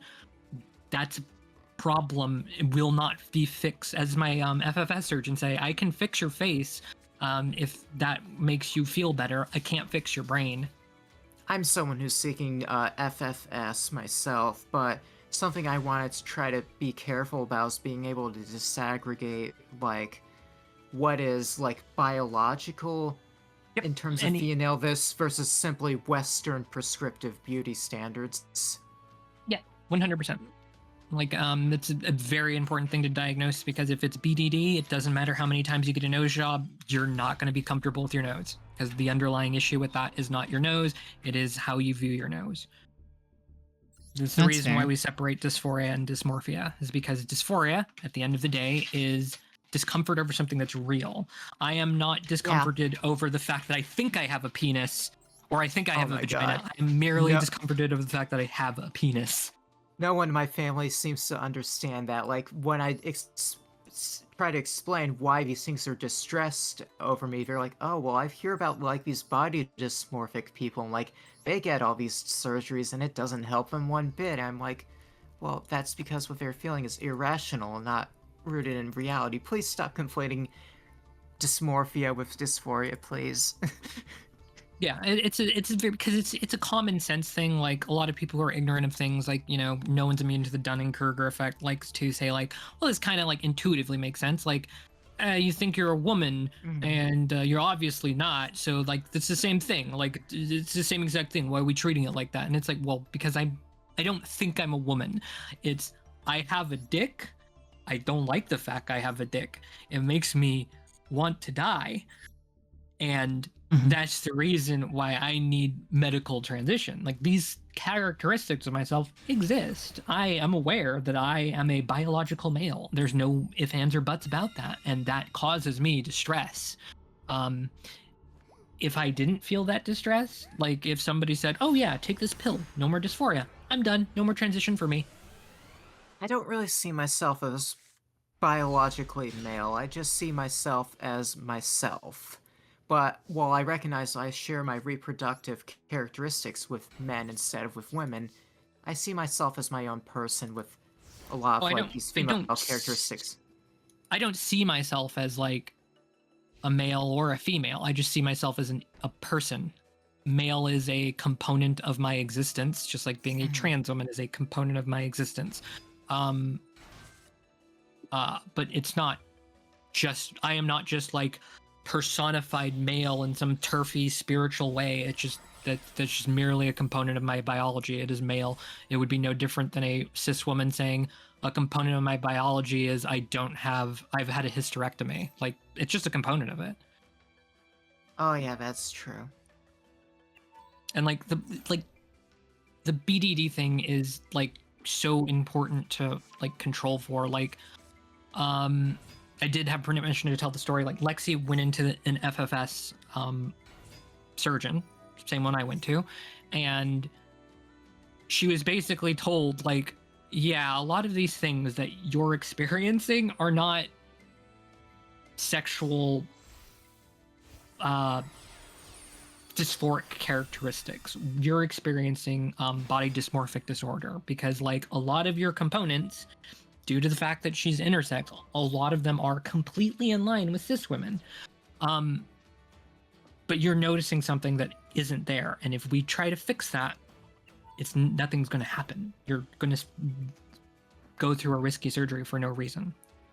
Yeah, so for me, I know 100% positively I need my hairline lowered. I have a brow ridge, but like other things, like I feel like the lower half of my face is probably fairly androgynous. Do I really need rhinoplasty? Maybe that's something these are questions I ask, but probably I can get away with just doing the top half of my face. Yeah, I mean, it depends. It's the reason why self-diagnosis with FFS is just kind of difficult to do, because there's no way to tell, yes, I am discomforted by this thing legitimately, and I am seeing something that's not there. It's the reason why going to another person and talking with them can be helpful. Okay. What else? The stop sign could be green to you, but it doesn't mean it's actually green. What else is there to talk about? Hmm. We could just do the Xenogender stuff. Yeah, let's do it. Let's fucking do it. Let's talk about Xenogenders. All right, Sasha, you open. Everyone knows my position on it. Yes. So I don't see Xenogender the way other people do. So I think that's probably valid to like use a metaphor to like evoke like what your experience is and how you feel. So when I see like these Xenogender people, I don't see like trenders who are just making up random bullshit and saying, oh, that is gender. What I think they're doing is they are just trans people like you or me, but they feel like these quirky metaphors have a communicative value to what they're feeling, and when they talk in these sort of insular communities, it works amongst themselves and they feel good about it. Okay. There is an issue with this. And it took me a long time to figure out how to phrase this, because I feel like I've never been able to accurately phrase the danger this does.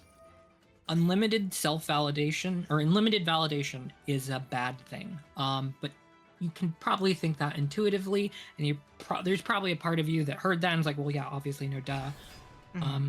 Kaylee is saying the most obvious thing in the world. But I don't think a lot of people understand examples of self-validation, or why validation can be so dangerous. In my previous friend group, my ex-best friend had many self-diagnosed mental conditions. None of these continue to go untreated. They continue to go without therapy, and they continue to go without medication. reason being is for they are constantly surrounded by other people that are telling them these conditions are completely valid, you are a valid person, those aren't issues that you have, those are merely components of your identity that are based and great, and you're very valid for having them. This has caused even worse conditions to spring up. All of those conditions have either worsened to the point where one of the last conversations I had with them was that they could not plan schedules out for more than a couple of days in advance. Or they would have a PTSD breakdown, which I think we could all agree is probably not something that is a rational, reasonable, healthy thing to do. But I was told that I merely needed to make that accommodation and just move on with it. Merely accept that. So I think in order for your argument to work for this, I think you need to sort of draw a line on how, like, identifying with xenogender can be like a self-harming experience or self-harming activity.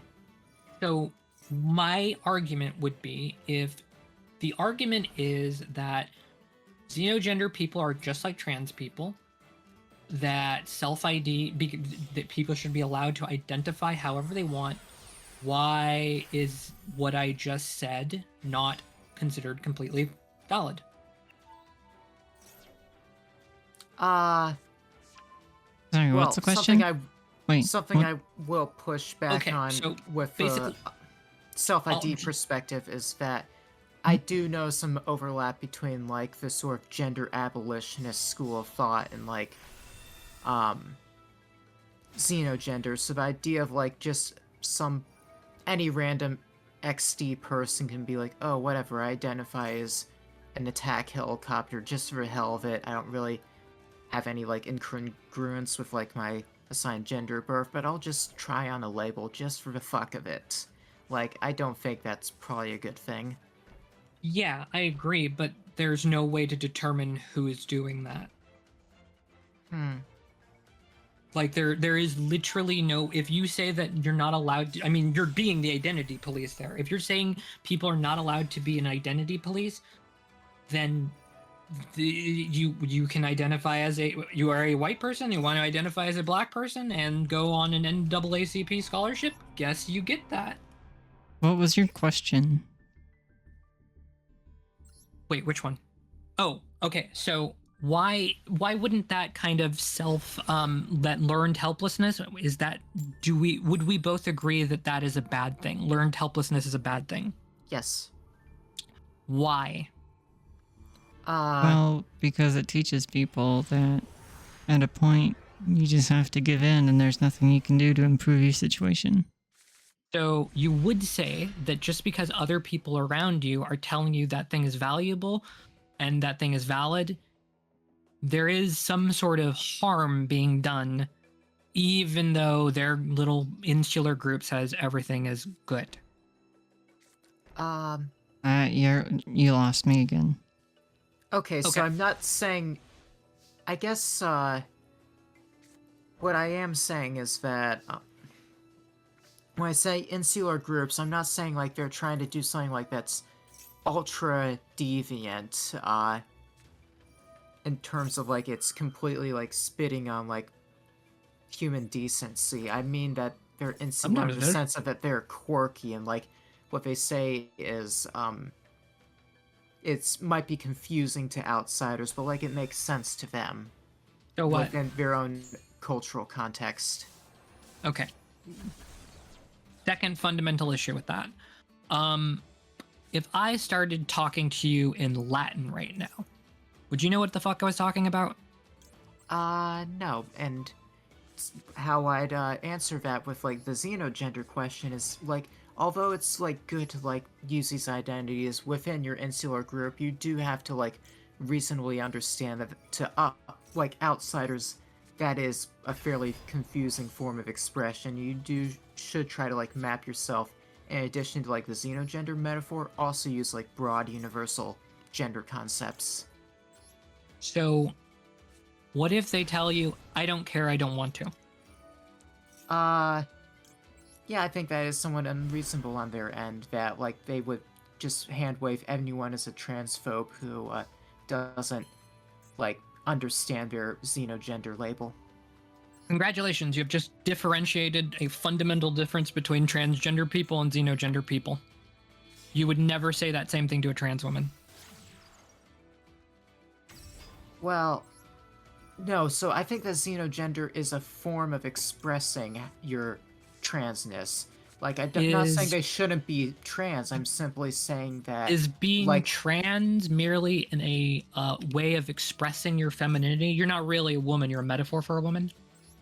No, I think there's a internal psychological state that gives you your gender identity. Then they're not the same thing. Well, I think that... Let's go with... We mentioned, like, dresses and, like, outfits before, so... There's nothing biological to, like, gendered clothing, but, like, we use it as a... It's communicative within our cultural context. Mm-hmm. Like, we see that as... It's a language of femininity, so... I think that xenogender can be kind of like that. Like, it's evocative of what your internal experience is to some Except people. it's not. No, it's not. Something... If you see somebody that looks exactly like a man, but they're dressed up like a woman, there is several parts of you going on. You might think that this person is trans, you might think that this person is a cross-dresser. Whatever you are thinking, that's immediately going into your head.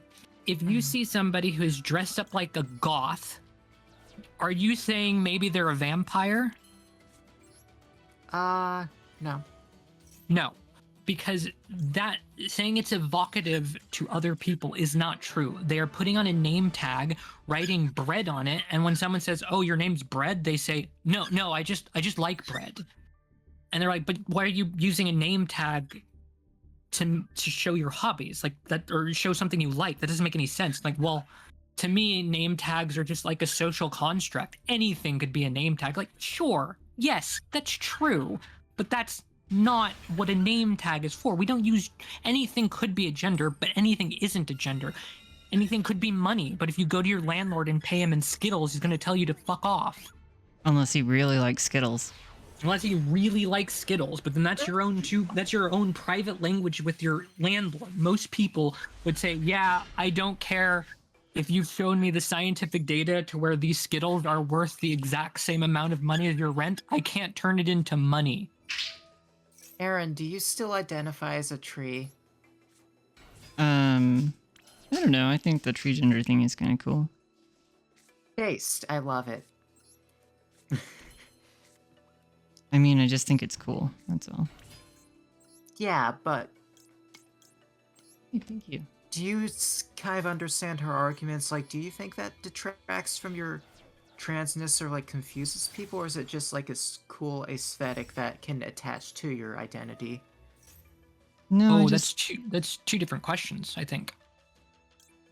I don't think being a furry detracts from the trans identity, but I do think anyone who says if you're a furry, you're trans is missing the plot. And I think the xeno identities, if you will, theoretically are the same thing. If this is something that's a fun aesthetic to your gender identity in addition to it, sure. If you're saying that I need to respect your pronouns because you're a xeno specific gender, no, absolutely not. Yeah. Okay. If you find those pronouns are fun and your friends use them, great. If you see me saying, "Oh yeah, they are like they like cake," and you're like, excuse me, my pronouns are vamps," I'm going to tell you I don't care.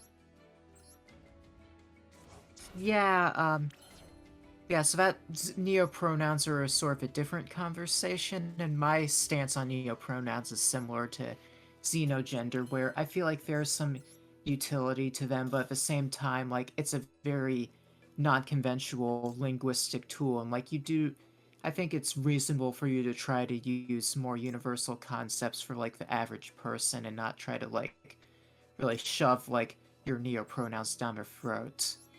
The issue I have with saying stuff like that is it's really not a different argument. It is the same argument. People like to say that, oh, well, pronouns aren't your gender, and if you're a woman, you can use he, him. If you went up to a trans woman and used, they're a trans woman, and used he, him pronouns, you've done a fuck up. If they said like, dude, what the fuck? Why'd you do that? And you're like, well, to me, he, him means woman. That just wouldn't work. That just does not work. Pronouns point to a gender. That's the purpose of a pronoun when it's related to a person. It points to their gender. If you're telling me that you're vamps, you are telling me your gender is attached to this word, which means, in the case of Xenogenders people, literally nothing. You could talk to 10 people who identify as vampire gender, and it would not give you a single idea of how the 11th person would want to be treated. That's actually a fair point. Yeah. I mean, like I said, for me personally, I think it's a fun little thing to do. I like the... Yeah, if you personally like it, I have no problem with that. Like, I have no problem with someone being a furry or an otherkin or whatever. If that's a fun thing to you, go nuts. Don't expect it to be respected in the same way trans issues are, because one is attached to a gigantic pile of suicidality bodies and the other one is not. Do you think my fair pronouns are cringe? Yes. Okay. Aaron? What? Are my fair pronouns cringe? I don't know. I mean, like, So non-committal. I don't think it's... I mean, I don't think of it like, is this cringe, is this not cringe, or whatever. If you like them, great. You asking if are they cringe? Do you think that the average person, if you told them my pronouns are fair, would not cringe? I don't know if Actually, they... I don't know if cringe is the right word to use. I think they'd be confused. Yeah. Actually, at one of my previous workspaces, it was like as queer as it gets. Like, everyone had some sort of queer identity there, and like we created like a pronouns chart, and like I actually used my same pronoun set that I had on Twitter. I just put they/fey/she, and then like people were asking me like, what's fair, and I was like explaining like, oh, here's how you conjugate it. Here's what it means to me, but like if that's confusing to you, they and she are perfectly appropriate for me. Like, that's how I explained it to others. Right. That just means to the average person. In my opinion, yeah, it's silly and dumb. Like, I can respect silly and dumb thing if I particularly like you. I think some people's hobbies are silly and dumb. That doesn't mean I'm going to make fun of them for having a silly and dumb hobby.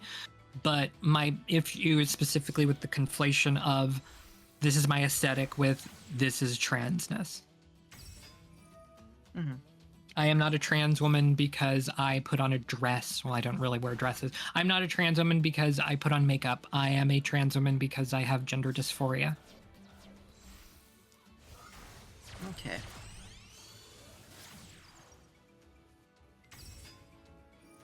Yeah, I mean, like, I don't know. I don't really think that there's going to be a whole like swath of acceptance from people regarding Xenogenders and stuff like that anytime soon. Yeah. I think if that is your priority, is Xenogender acceptance, I think you should maybe take a step back or something and say, well, you know, we've got all these other issues going on right now. We have people that just can't get their hormones even, and Yeah, like that kind of sucks. yeah. I just got an idea for my Xenogender. I'm a Kalashnikov gender. My gender identity is an AK-74M. My gender identity is specifically not respecting trans people. What's the argument against this? Damn. You got me. There's no argument against that. That's the problem with unlimited affirmation. Eventually TERFs are going to figure out how to use the smoke screens correctly. I think I actually, back in the Lucicord, back when some of us were in that, like, I actually, when we were having advanced discussions on, like, neopronouns, like Xenogender, and what are the reasonable limitations, and one of them, and some people were saying no limitations, and one of my propositions was, okay, well, what if someone used, like, N-word neopronouns? Like, would you respect that? You have to. In order for you to say that anything can be a gender identity, anything can be a gender identity. You have to, like, whoever did that, whoever said there are no limitations on it, they're the only person's opinion I respect in that. Because it's a stupid axiom that's bad, but it's an axiom. If you're being consistent, at least on your principles, if you're saying that, like, yeah, like, I go the other way. My argument was, like, I should not have to, because I've had this argument in the same exact place, which was, I am super uncomfortable with saying it's because it's been used against me as a homosexual kid. It's been used against me as a Latina. It's been used against me as a trans woman. It's really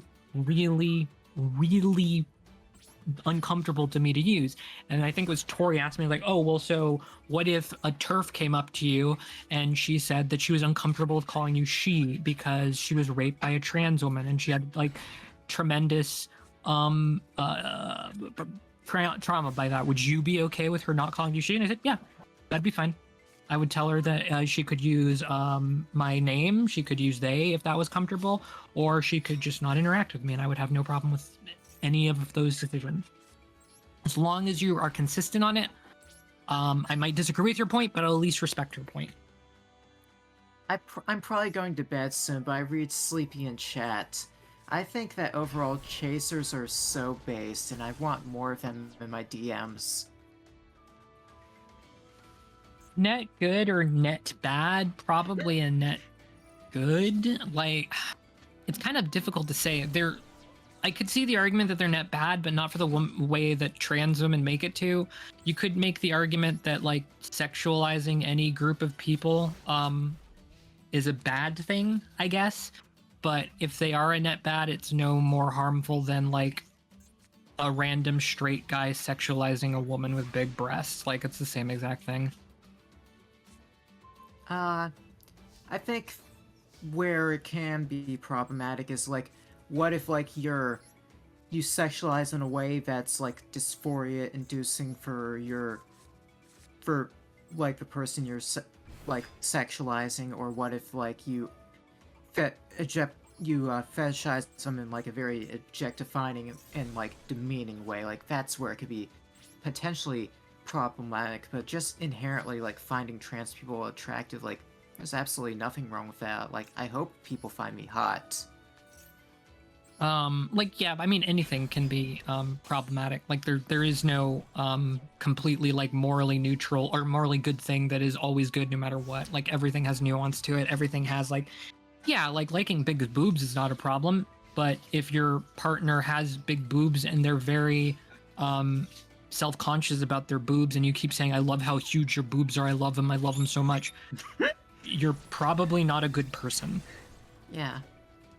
And also, I guess we shouldn't discourage people from being sexually attracted to trans people, like, but I guess to have good decorum when it comes to, like, and, like, understanding, like, what is the trans experience when, like, flirting with a trans person, and like, the particular needs and, like, comfortable boundaries for one person trans person could be different for another one. So, like, yeah, 100%.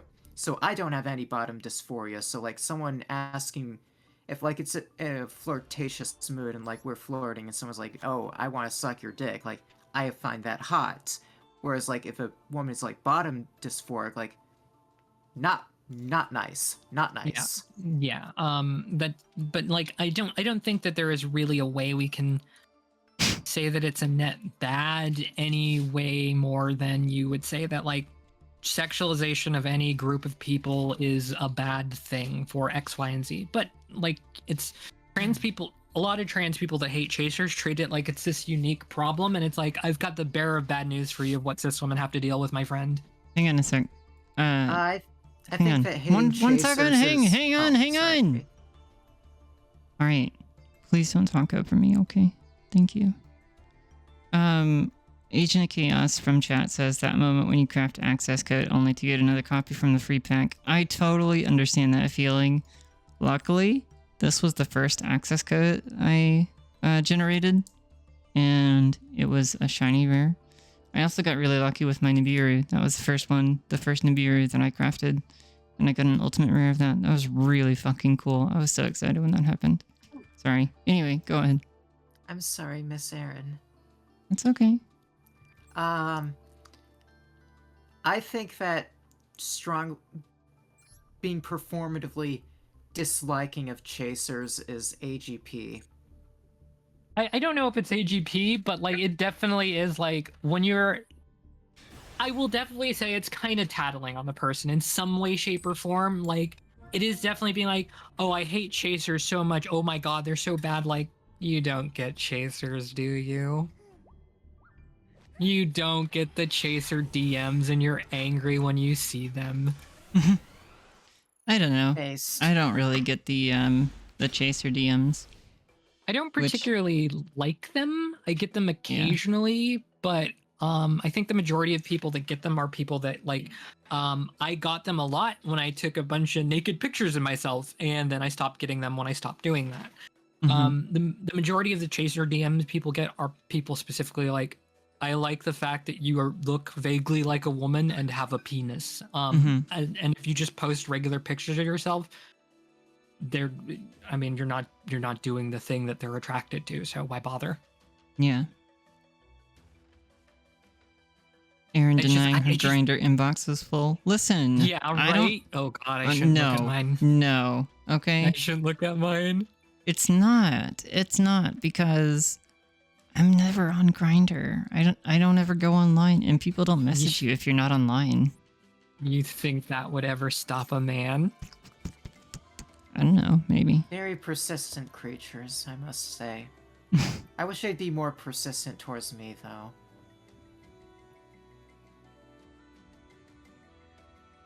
Yeah, I don't know. I think they're like morally neutral at worst, and like they're just kind of like any other sexual interest. It's like can be good, can be bad, depends on the individual, depends on how they're doing it. People get way too bent out of shape about something that's really not that big of a problem, honestly. Pretty much.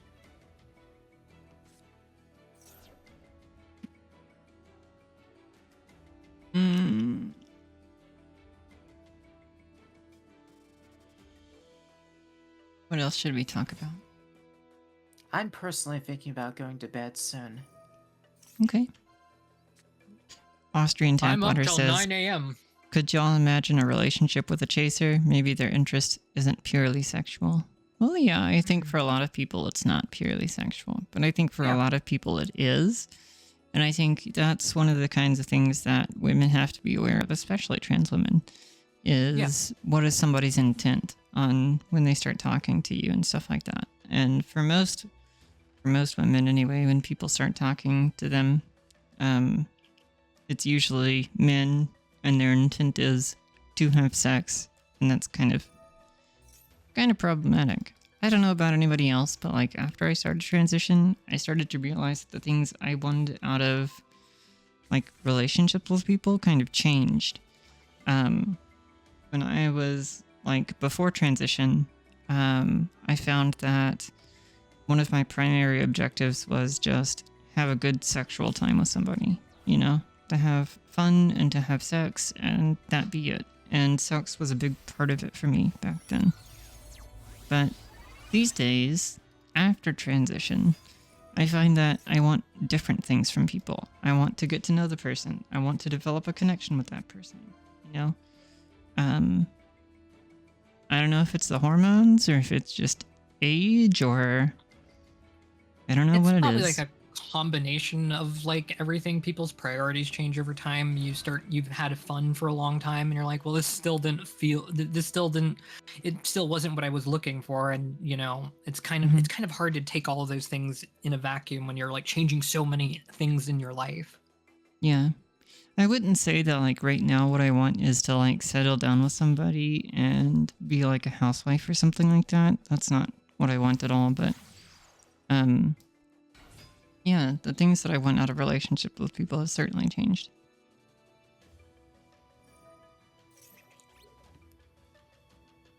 Bruh, will this guy stop summoning monsters?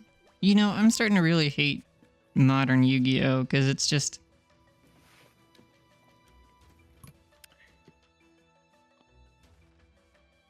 What the fuck is that?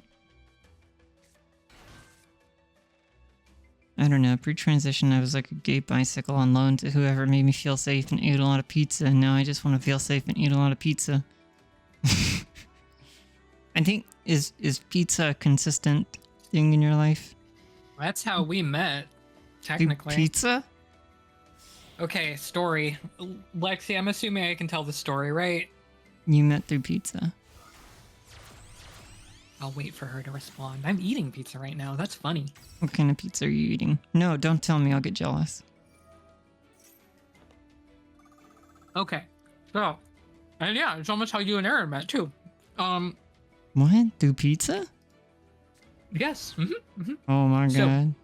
Story from the way long ago. When I had first moved out here, I was working at a pizza place.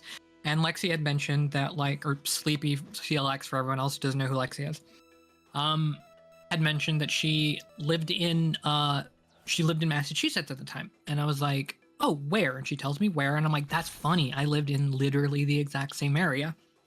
And so we were talking about, like, what's changed, what's different. And she mentioned a pizza place. It's a pretty local chain. And I was like, yeah, that's still open at that place, et cetera, et cetera, et cetera. And she's like, oh, that's funny. We used to order there all the time. Like, so like, did you work the cash register or anything like that? I'm like, no, I usually delivered. So you probably would have never seen me. And she says like, oh, did you ever deliver to this area? And she showed me there. I'm like, yeah, all the time. But like, you know, if you're and she's like, I lived on that street. I'm like, there's no way I'm going to remember. I don't remember the houses unless it's a really weird house or the tip. And she said like, do you remember getting like a $13 tip around Halloween? And I go dead silent because I do remember every Halloween is a disaster because kids are all over the road, parents don't care about watching their kids, so like finding out that I got a $13 tip makes your night for that one delivery. Yeah. And if they're on the card, oftentimes they're tipped advanced. I don't remember what, but I do remember this. So I remember driving there, getting to this one house, and they're having a good time in that house. And this, who I assume at the time is a girl, with a relatively deep voice, gets out, wasted as fuck, gives me the tip, and then says, and I was like, oh, awesome, thank you, that makes my night. And this, who I thought was a girl, said like, if you want, I can give you a blowjob or something to that extent. And I'm like, no, I'm okay. And you know, that's it. That's the end of that story. But so she shows me the house and says, you know, do you remember going to this house? I'm like, yeah, I do remember a $13 tip. And I'm like, no. This is just like two coincidences that were just kind of overlapping. So I said, what kind of car was I driving? And we had just started like getting flirtatious with one another, so she would have never known what car I was driving at the time. She's like, I don't know, I think it was like a silver SUV, like a Japanese, like a RAV4 or a Honda or something, and I was driving a silver CRV. And she described me to a perfect T, to the point where she showed me a text message after we found out about it. And she's like, hey, do you remember a long time ago that Mexican child that delivered pizza that we were joking about? And her roommate's like, yeah, why? It turns out I'm dating her now. Oh my god. That's awesome, actually. That's a really cool story. The pizza place out in Kentucky, your friend and I were talking about, wanted to go to concerts in that area, and me and my friends used to go there. It's definitely a small world, that's for sure. Fantastically small. But then again, with all my lovely online friends, it's not small enough, though. I want to see all of them. Oh, Paitana. Yeah, I love Paitana. That's a good place. Look, we should... Everyone, I should get a bunch of trans people, and we should all go to Six Flags. Well, I don't know if I have much more to contribute. I should probably go to bed. Is there anything else anyone wants to say to me? Or should I just get going? Hope you have a good night. Thank you. Have a good night. Alright, bye everyone. Bye. Bye. Oh, what are we gonna talk about now? Oh, I don't know. I don't know.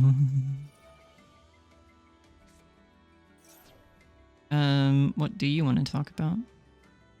Oh, I'm good with whatever. I'm bored. I am missing 1/3 of my partners and got nothing to do tonight. What deck am I using? Gladiator Beast. I love Gladiator Beast. That's the only deck I'll ever play. Yeah, I might throw this conversation up on YouTube, actually. That would be fun. I'm going to get very cancelled for it. I don't care. You shouldn't care either. I don't either. Interesting choice. Yeah, they're kind of outdated, huh? But, do I play Magic? I mean, I can. I can play Magic. Do I? Actively? No. I don't actively play Magic.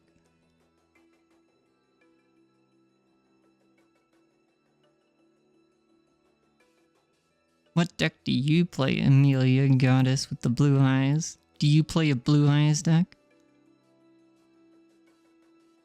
I feel like I'm very well thought out and have good arguments in general, but I'm not so on fantastic speaking skills. Well, that's okay. I mean, I think you did well. I don't ever like to do these streams as like a debate or anything like that, so don't worry about that. It'll come with time. Yeah, for sure. Appaloosa!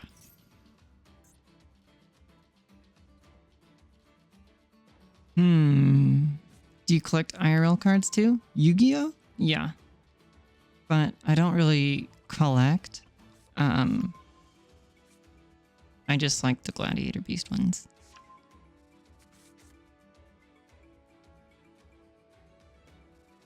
I do have a bunch of Pokemon cards though.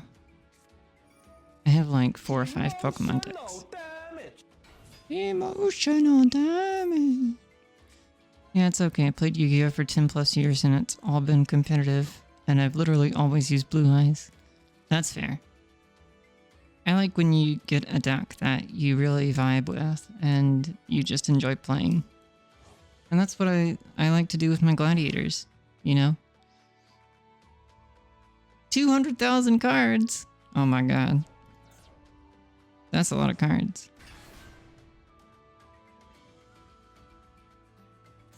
Dude, stop summoning monsters. I hate modern Yu-Gi-Oh so much. Opinion on trap checks? Oh my god. Why? I don't want to talk about trap checks. Okay. I don't want to talk about trap checks. Oh my god.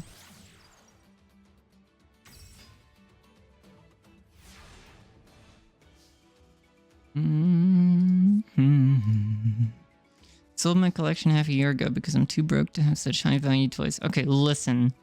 Alright, it will never be as bad as what happened to me, okay?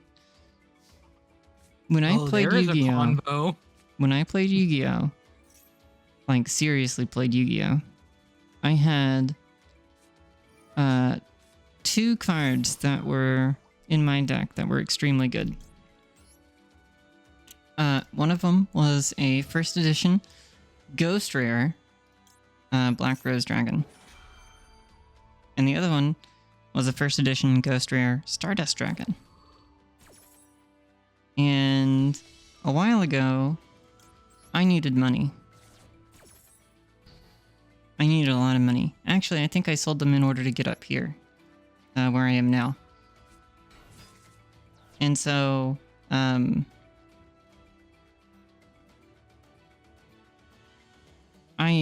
sold them.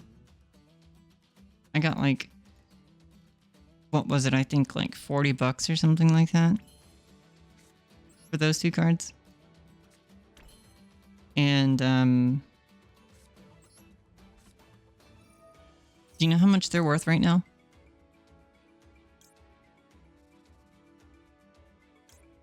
How much?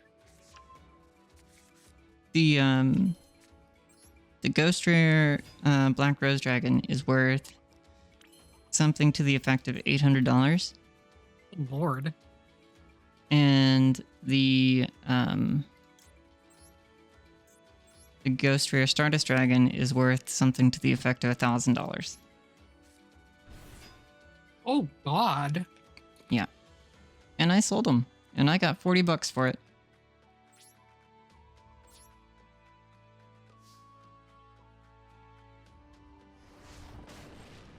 Well, Goodbye, Masquerina. I am sorry for your loss. Yeah, that's okay. Wait, am I tree gender or duelist gender? I'm duelist gender right now. That's how I'm feeling. My pronouns are Yugi Moto. He, her it is. My pronouns are Trap Tricks. Baron de Flor is activated. I have a Ghost Rare Blue Eyes in my IRL Blue Eyes deck that I use. Worth about 220 Canadian dollars? Whoa. When are you going to end Red Pill Sigma Grind? That's a good question. I don't know. Is it an option for me? Am I allowed to Red Pill Sigma Grind? You don't know what you've done, my friend. Oh my god, here we go. Yeah. Dark Ruler no more. Oh my god, did you see that? Look at that Appaloosa 0 attack. Alright, let's go, Acast. Oh, sorry, Appaloosa. Oh, he's fucking surrendered. Yeah, that's right. That's fucking right.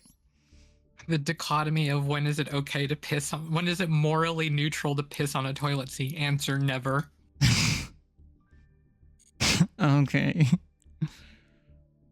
Let's see. I once pulled the rarest Ho-Oh you could get when I was very young, and I probably threw it away someday on accident. I only remembered pulling it when the big boom happened. Glad I didn't know what it's worth now. Oh, yeah. Oof. Yeah, those ghost rares haunt me in my dreams. Let's see. I'm 175 gems away from getting some packs. Should I keep playing until I can open some packs?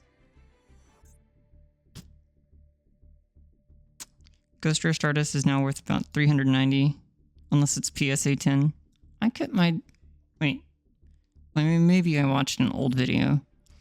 I watched this video recently that was like, oh, can these Yugi tubers tell what the prices of cards are? And that's where I got my information from. It could be old.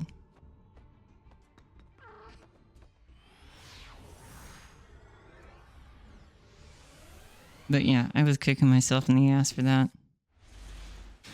Yo, here we go. All right.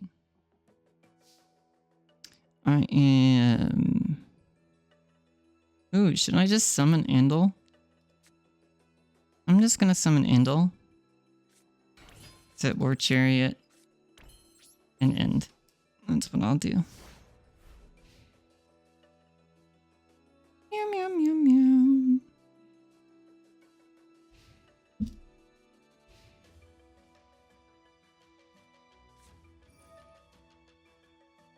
Discard a Sword Soul card. Okay, fine. You can do that.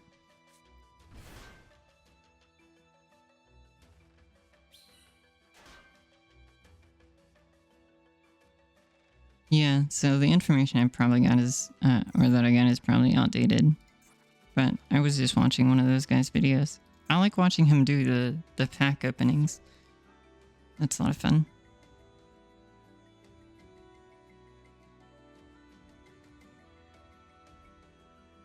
Passion fruit, kiwi, lime. I got a new vape tonight. I shouldn't have. I need to stop vaping, to be honest with you. Based. But I feel so good. Yeah, but not means it's not as bad as you thought. Yeah, that's good. I mean, either way, I don't have them, so... I went entirely smoke and vape free for my entire life until meeting Sleepy. Whoa. War Chariot! And counter traps are spell speed 3, right? Yep. There we go. Can't counter that, bitch. Oh. Bruh. Fucking monster reborn, dude. Sword Souls be cooking. When I was super young and had a layover, I bought a Southern Island set of Pokemon cards and I had the Holo Mew card, which I guess was worth a lot of money, but I made it into a necklace because I thought it was cute. That's cute. That is cute. You are such a femoid. Femoid. Femoid sleepy. Oh my god. That's really disgusting. I don't respect people like that.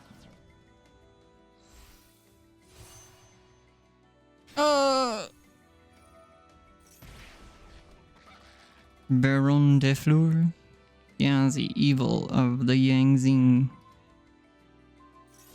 Okay. Femoid.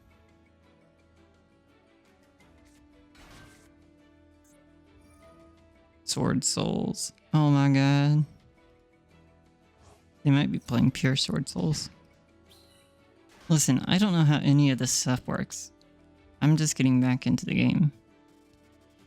You're lucky I know how to link summon.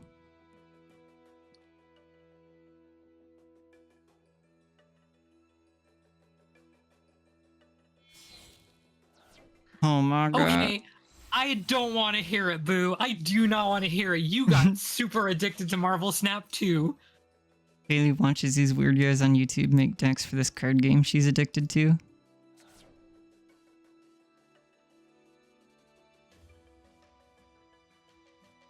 Don't worry about it. I'm sure I'm gonna get wrecked and owned. I do have Regeki though, that's fun. Oh. Yikes. That's not enough to kill though. Oh, I got 1,000 life points left. Come on, don't set any face downs. There we go. That's what I like to see. Alright. Let's come from behind, okay? Let's come back here. Raigeki! No response? Oh! Skadoosh. Alright, Gladiator Beast comeback. Graveyard. Here we go.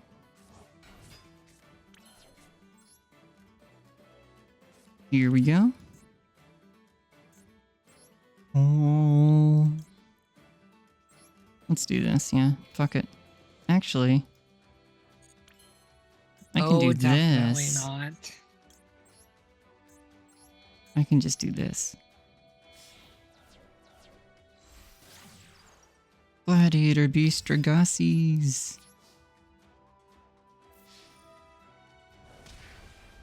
Can't activate any effects. You have... Yes, Sleepy, you have definitely never looked me in the eye with the biggest puppy dog eyes and said, "Can I please cuddle you?"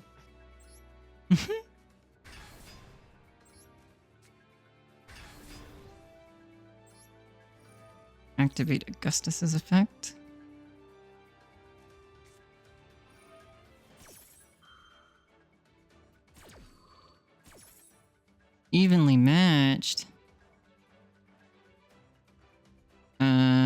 Okay, fine.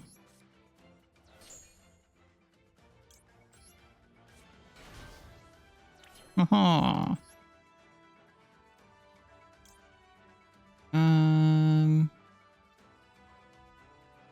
I can do this, I think. I can make Test Panther. Let's do that. Let's make Test Panther.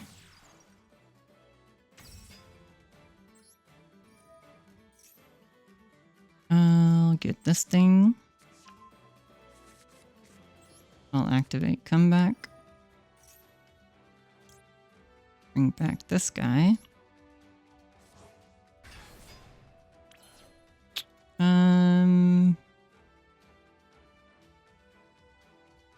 I could tag out and get another comeback. But I'd have an cast and...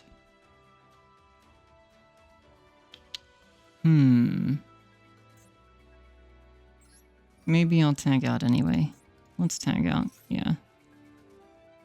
And get a Darius. Let's do that. Hi there, I just zapped him. Thanks for the follow.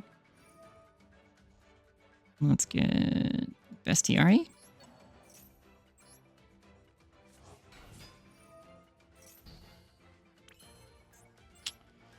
And then... well, I could make access code talker.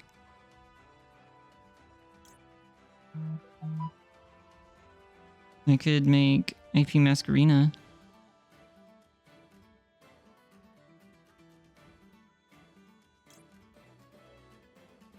And with IP Masquerina and Test Panther on the field, I can make Unchained Abomination or Nightmare Unicorn. I think that's what I'll do. Appaloosa? You really think so? I don't know about that. Obama. We'll do this. We'll see what happens. We'll see what happens.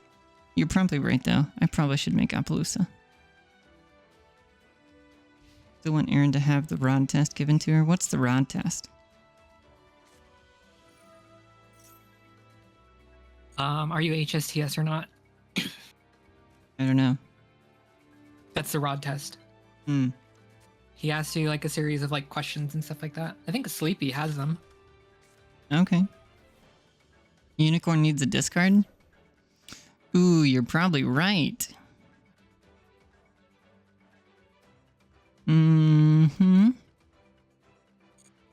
But I might not be making Unicorn. I might want to make Unchained Abomination.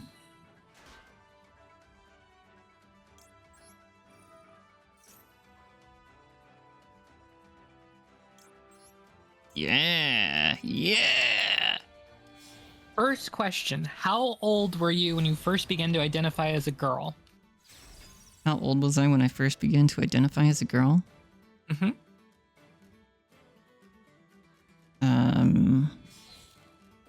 And how it came about. Or have some background information about how it came about. Oh. You don't have to answer these anyway, so... But Yeah. that's just what they do. I don't... Like, when I first started transition? No, when you first started identifying as a girl. When you first noticed there was something up and you like, I'm a girl. I'm not a guy, I'm a girl. Well, I knew something was up before I started, like, openly identifying that way. But I guess, like, I knew something was up when I was, like, 25 or 26. And, like, the background information of how that came to be. It's a little cringe, but, like, when I lived on my own, I got into that, like, sissy stuff that people get into. And I just thought it was nice. I don't know. It just like I could have negated that summon. Yeah, I probably should have gone that way. But yeah, I just liked the way that it made me feel. And I kind of explored it a little bit. Seems like trans people start identifying as the opposite gender long before actually realizing it. Yeah, I think so too. Let's go with Unexpected Die. Do you recall what kind of toys you like to play with when you were around 4 to 7? What kind of toys I like to play with? Mm-hmm. Well, I had like action figures. I remember that there was this girl that I had that was my friend, and I used to go over to her house all the time and play with her dollhouse. I thought that was really cool. Based Barbie Horse Club Pilled. Yeah, Barbie Horse Club Pilled, yeah. I was like a techie kind of person. I didn't really have a whole lot of toys. Like I had action figures and stuff, but like mostly it was video games that I was playing. I can't really do anything with that handle, can I?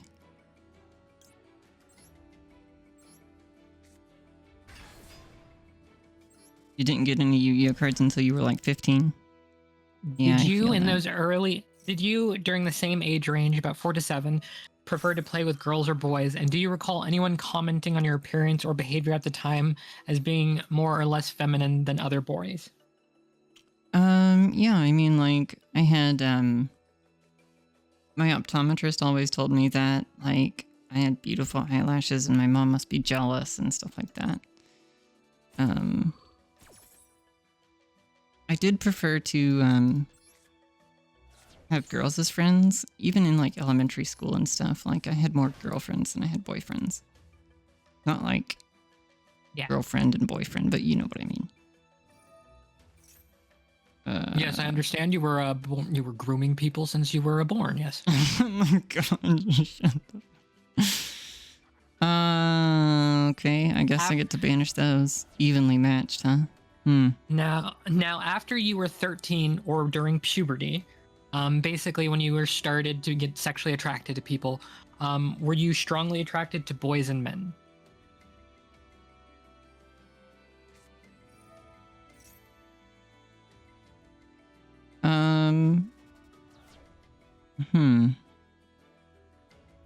I don't remember, actually.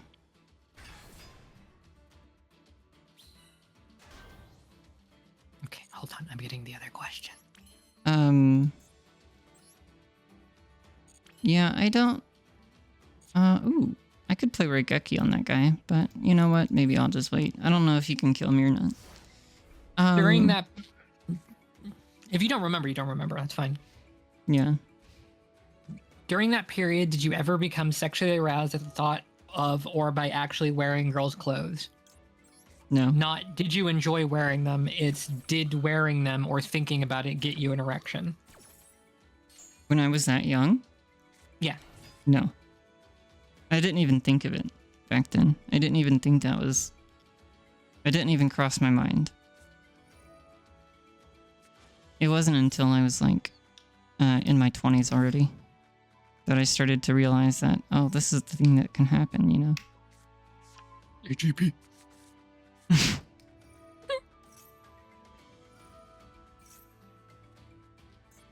But no, I don't think at any point really I ever got aroused by it.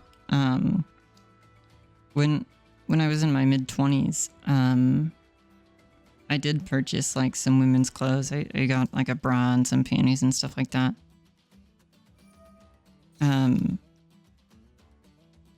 But it wasn't like as a sexual thing. I liked wearing them to bed, you know?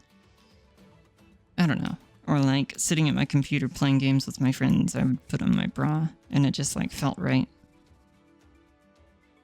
But I still suppressed for a few years after that, so. I was into girls during puberty, but I think that was mostly due to all the hormones since that dropped drastically growing older. Yeah.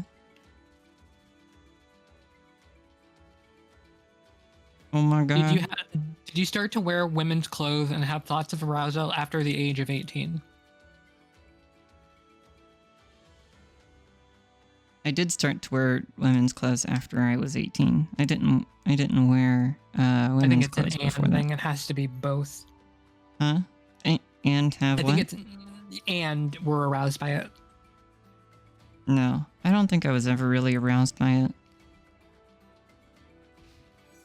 I don't think arousal ever came into the question. What is this? What is this? Okay. What are you doing? Have you ever had a romantic or sexual relationship with more than one female? With Yeah. a or yes. Okay. Yeah. Yeah, I've had multiple girlfriends. Yeah.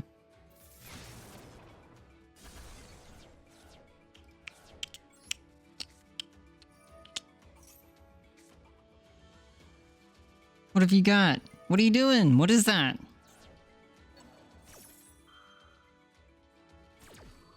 You're gonna special summon? You can gain life points. Okay. Well, that's fine.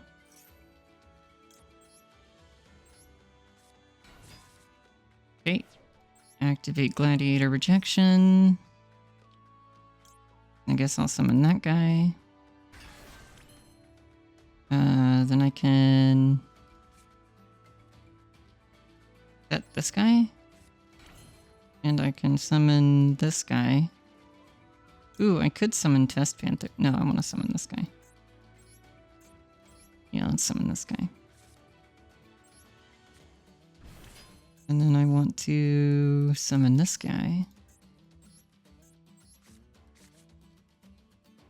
I'll put it in defense, yeah. Activate its effect. I'm gonna summon this one? Geysaris? Yeah, that's what I want to do. And I'm gonna blow up your field spell. And I'm gonna activate... No, I'll wait. Battle phase. Attack for 24. Main 2. Tag out. Okay, Aaron, this one I have to just DM you because it's too spicy for stream. Okay.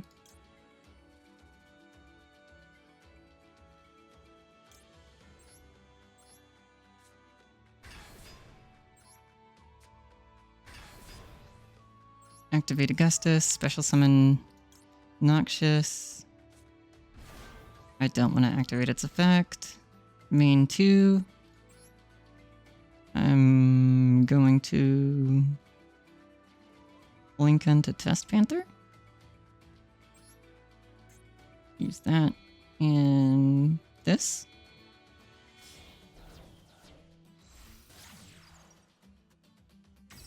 Test Panther will grab my comeback. Contact fusion into that.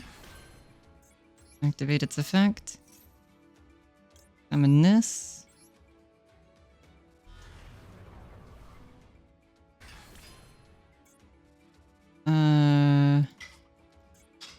Activate this. Tag that out. Summon a cast. With the cast, I'll grab this guy. And I'll play comeback. Grab this. Special summon Heraclinos. Link summon.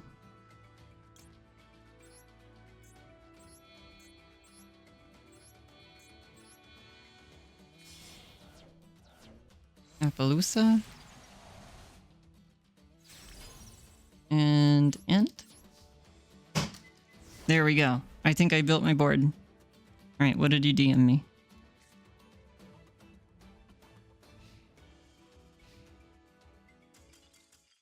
Oh, they surrendered.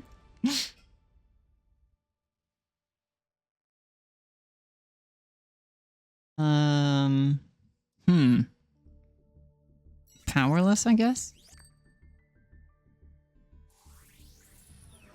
That's how I would say I feel about that. Just kind of like not in control.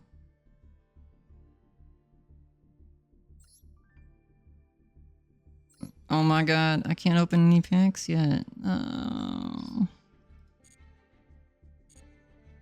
I need 45 more gems. Bruh. Pew pew. Hi there, Heidi. How you doing?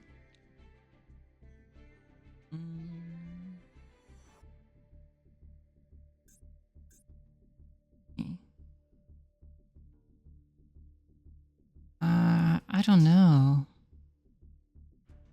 You are a moderate AGP.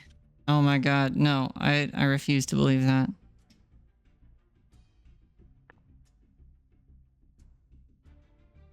Hello, Halo. Duel and rank duel.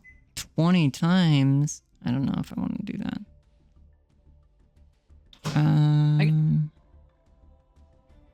Spell cards, trap cards, destroyed monsters. You know what? I think I'm just gonna break for the night. I'm not gonna be able to open my packs tonight, so fuck it. Yeah, I'm not even close to level 19.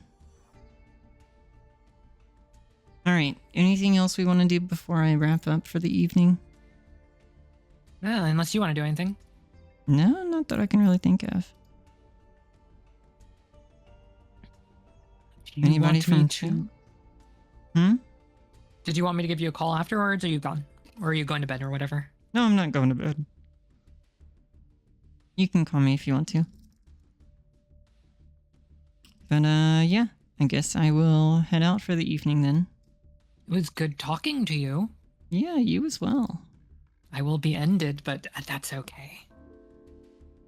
Thank you all for coming out. I hope to see you again soon. Now that I have everything set up so that I can stream and not be embarrassed by it. But yeah. Thanks for coming by, and I'll talk to you all later. Have a good night.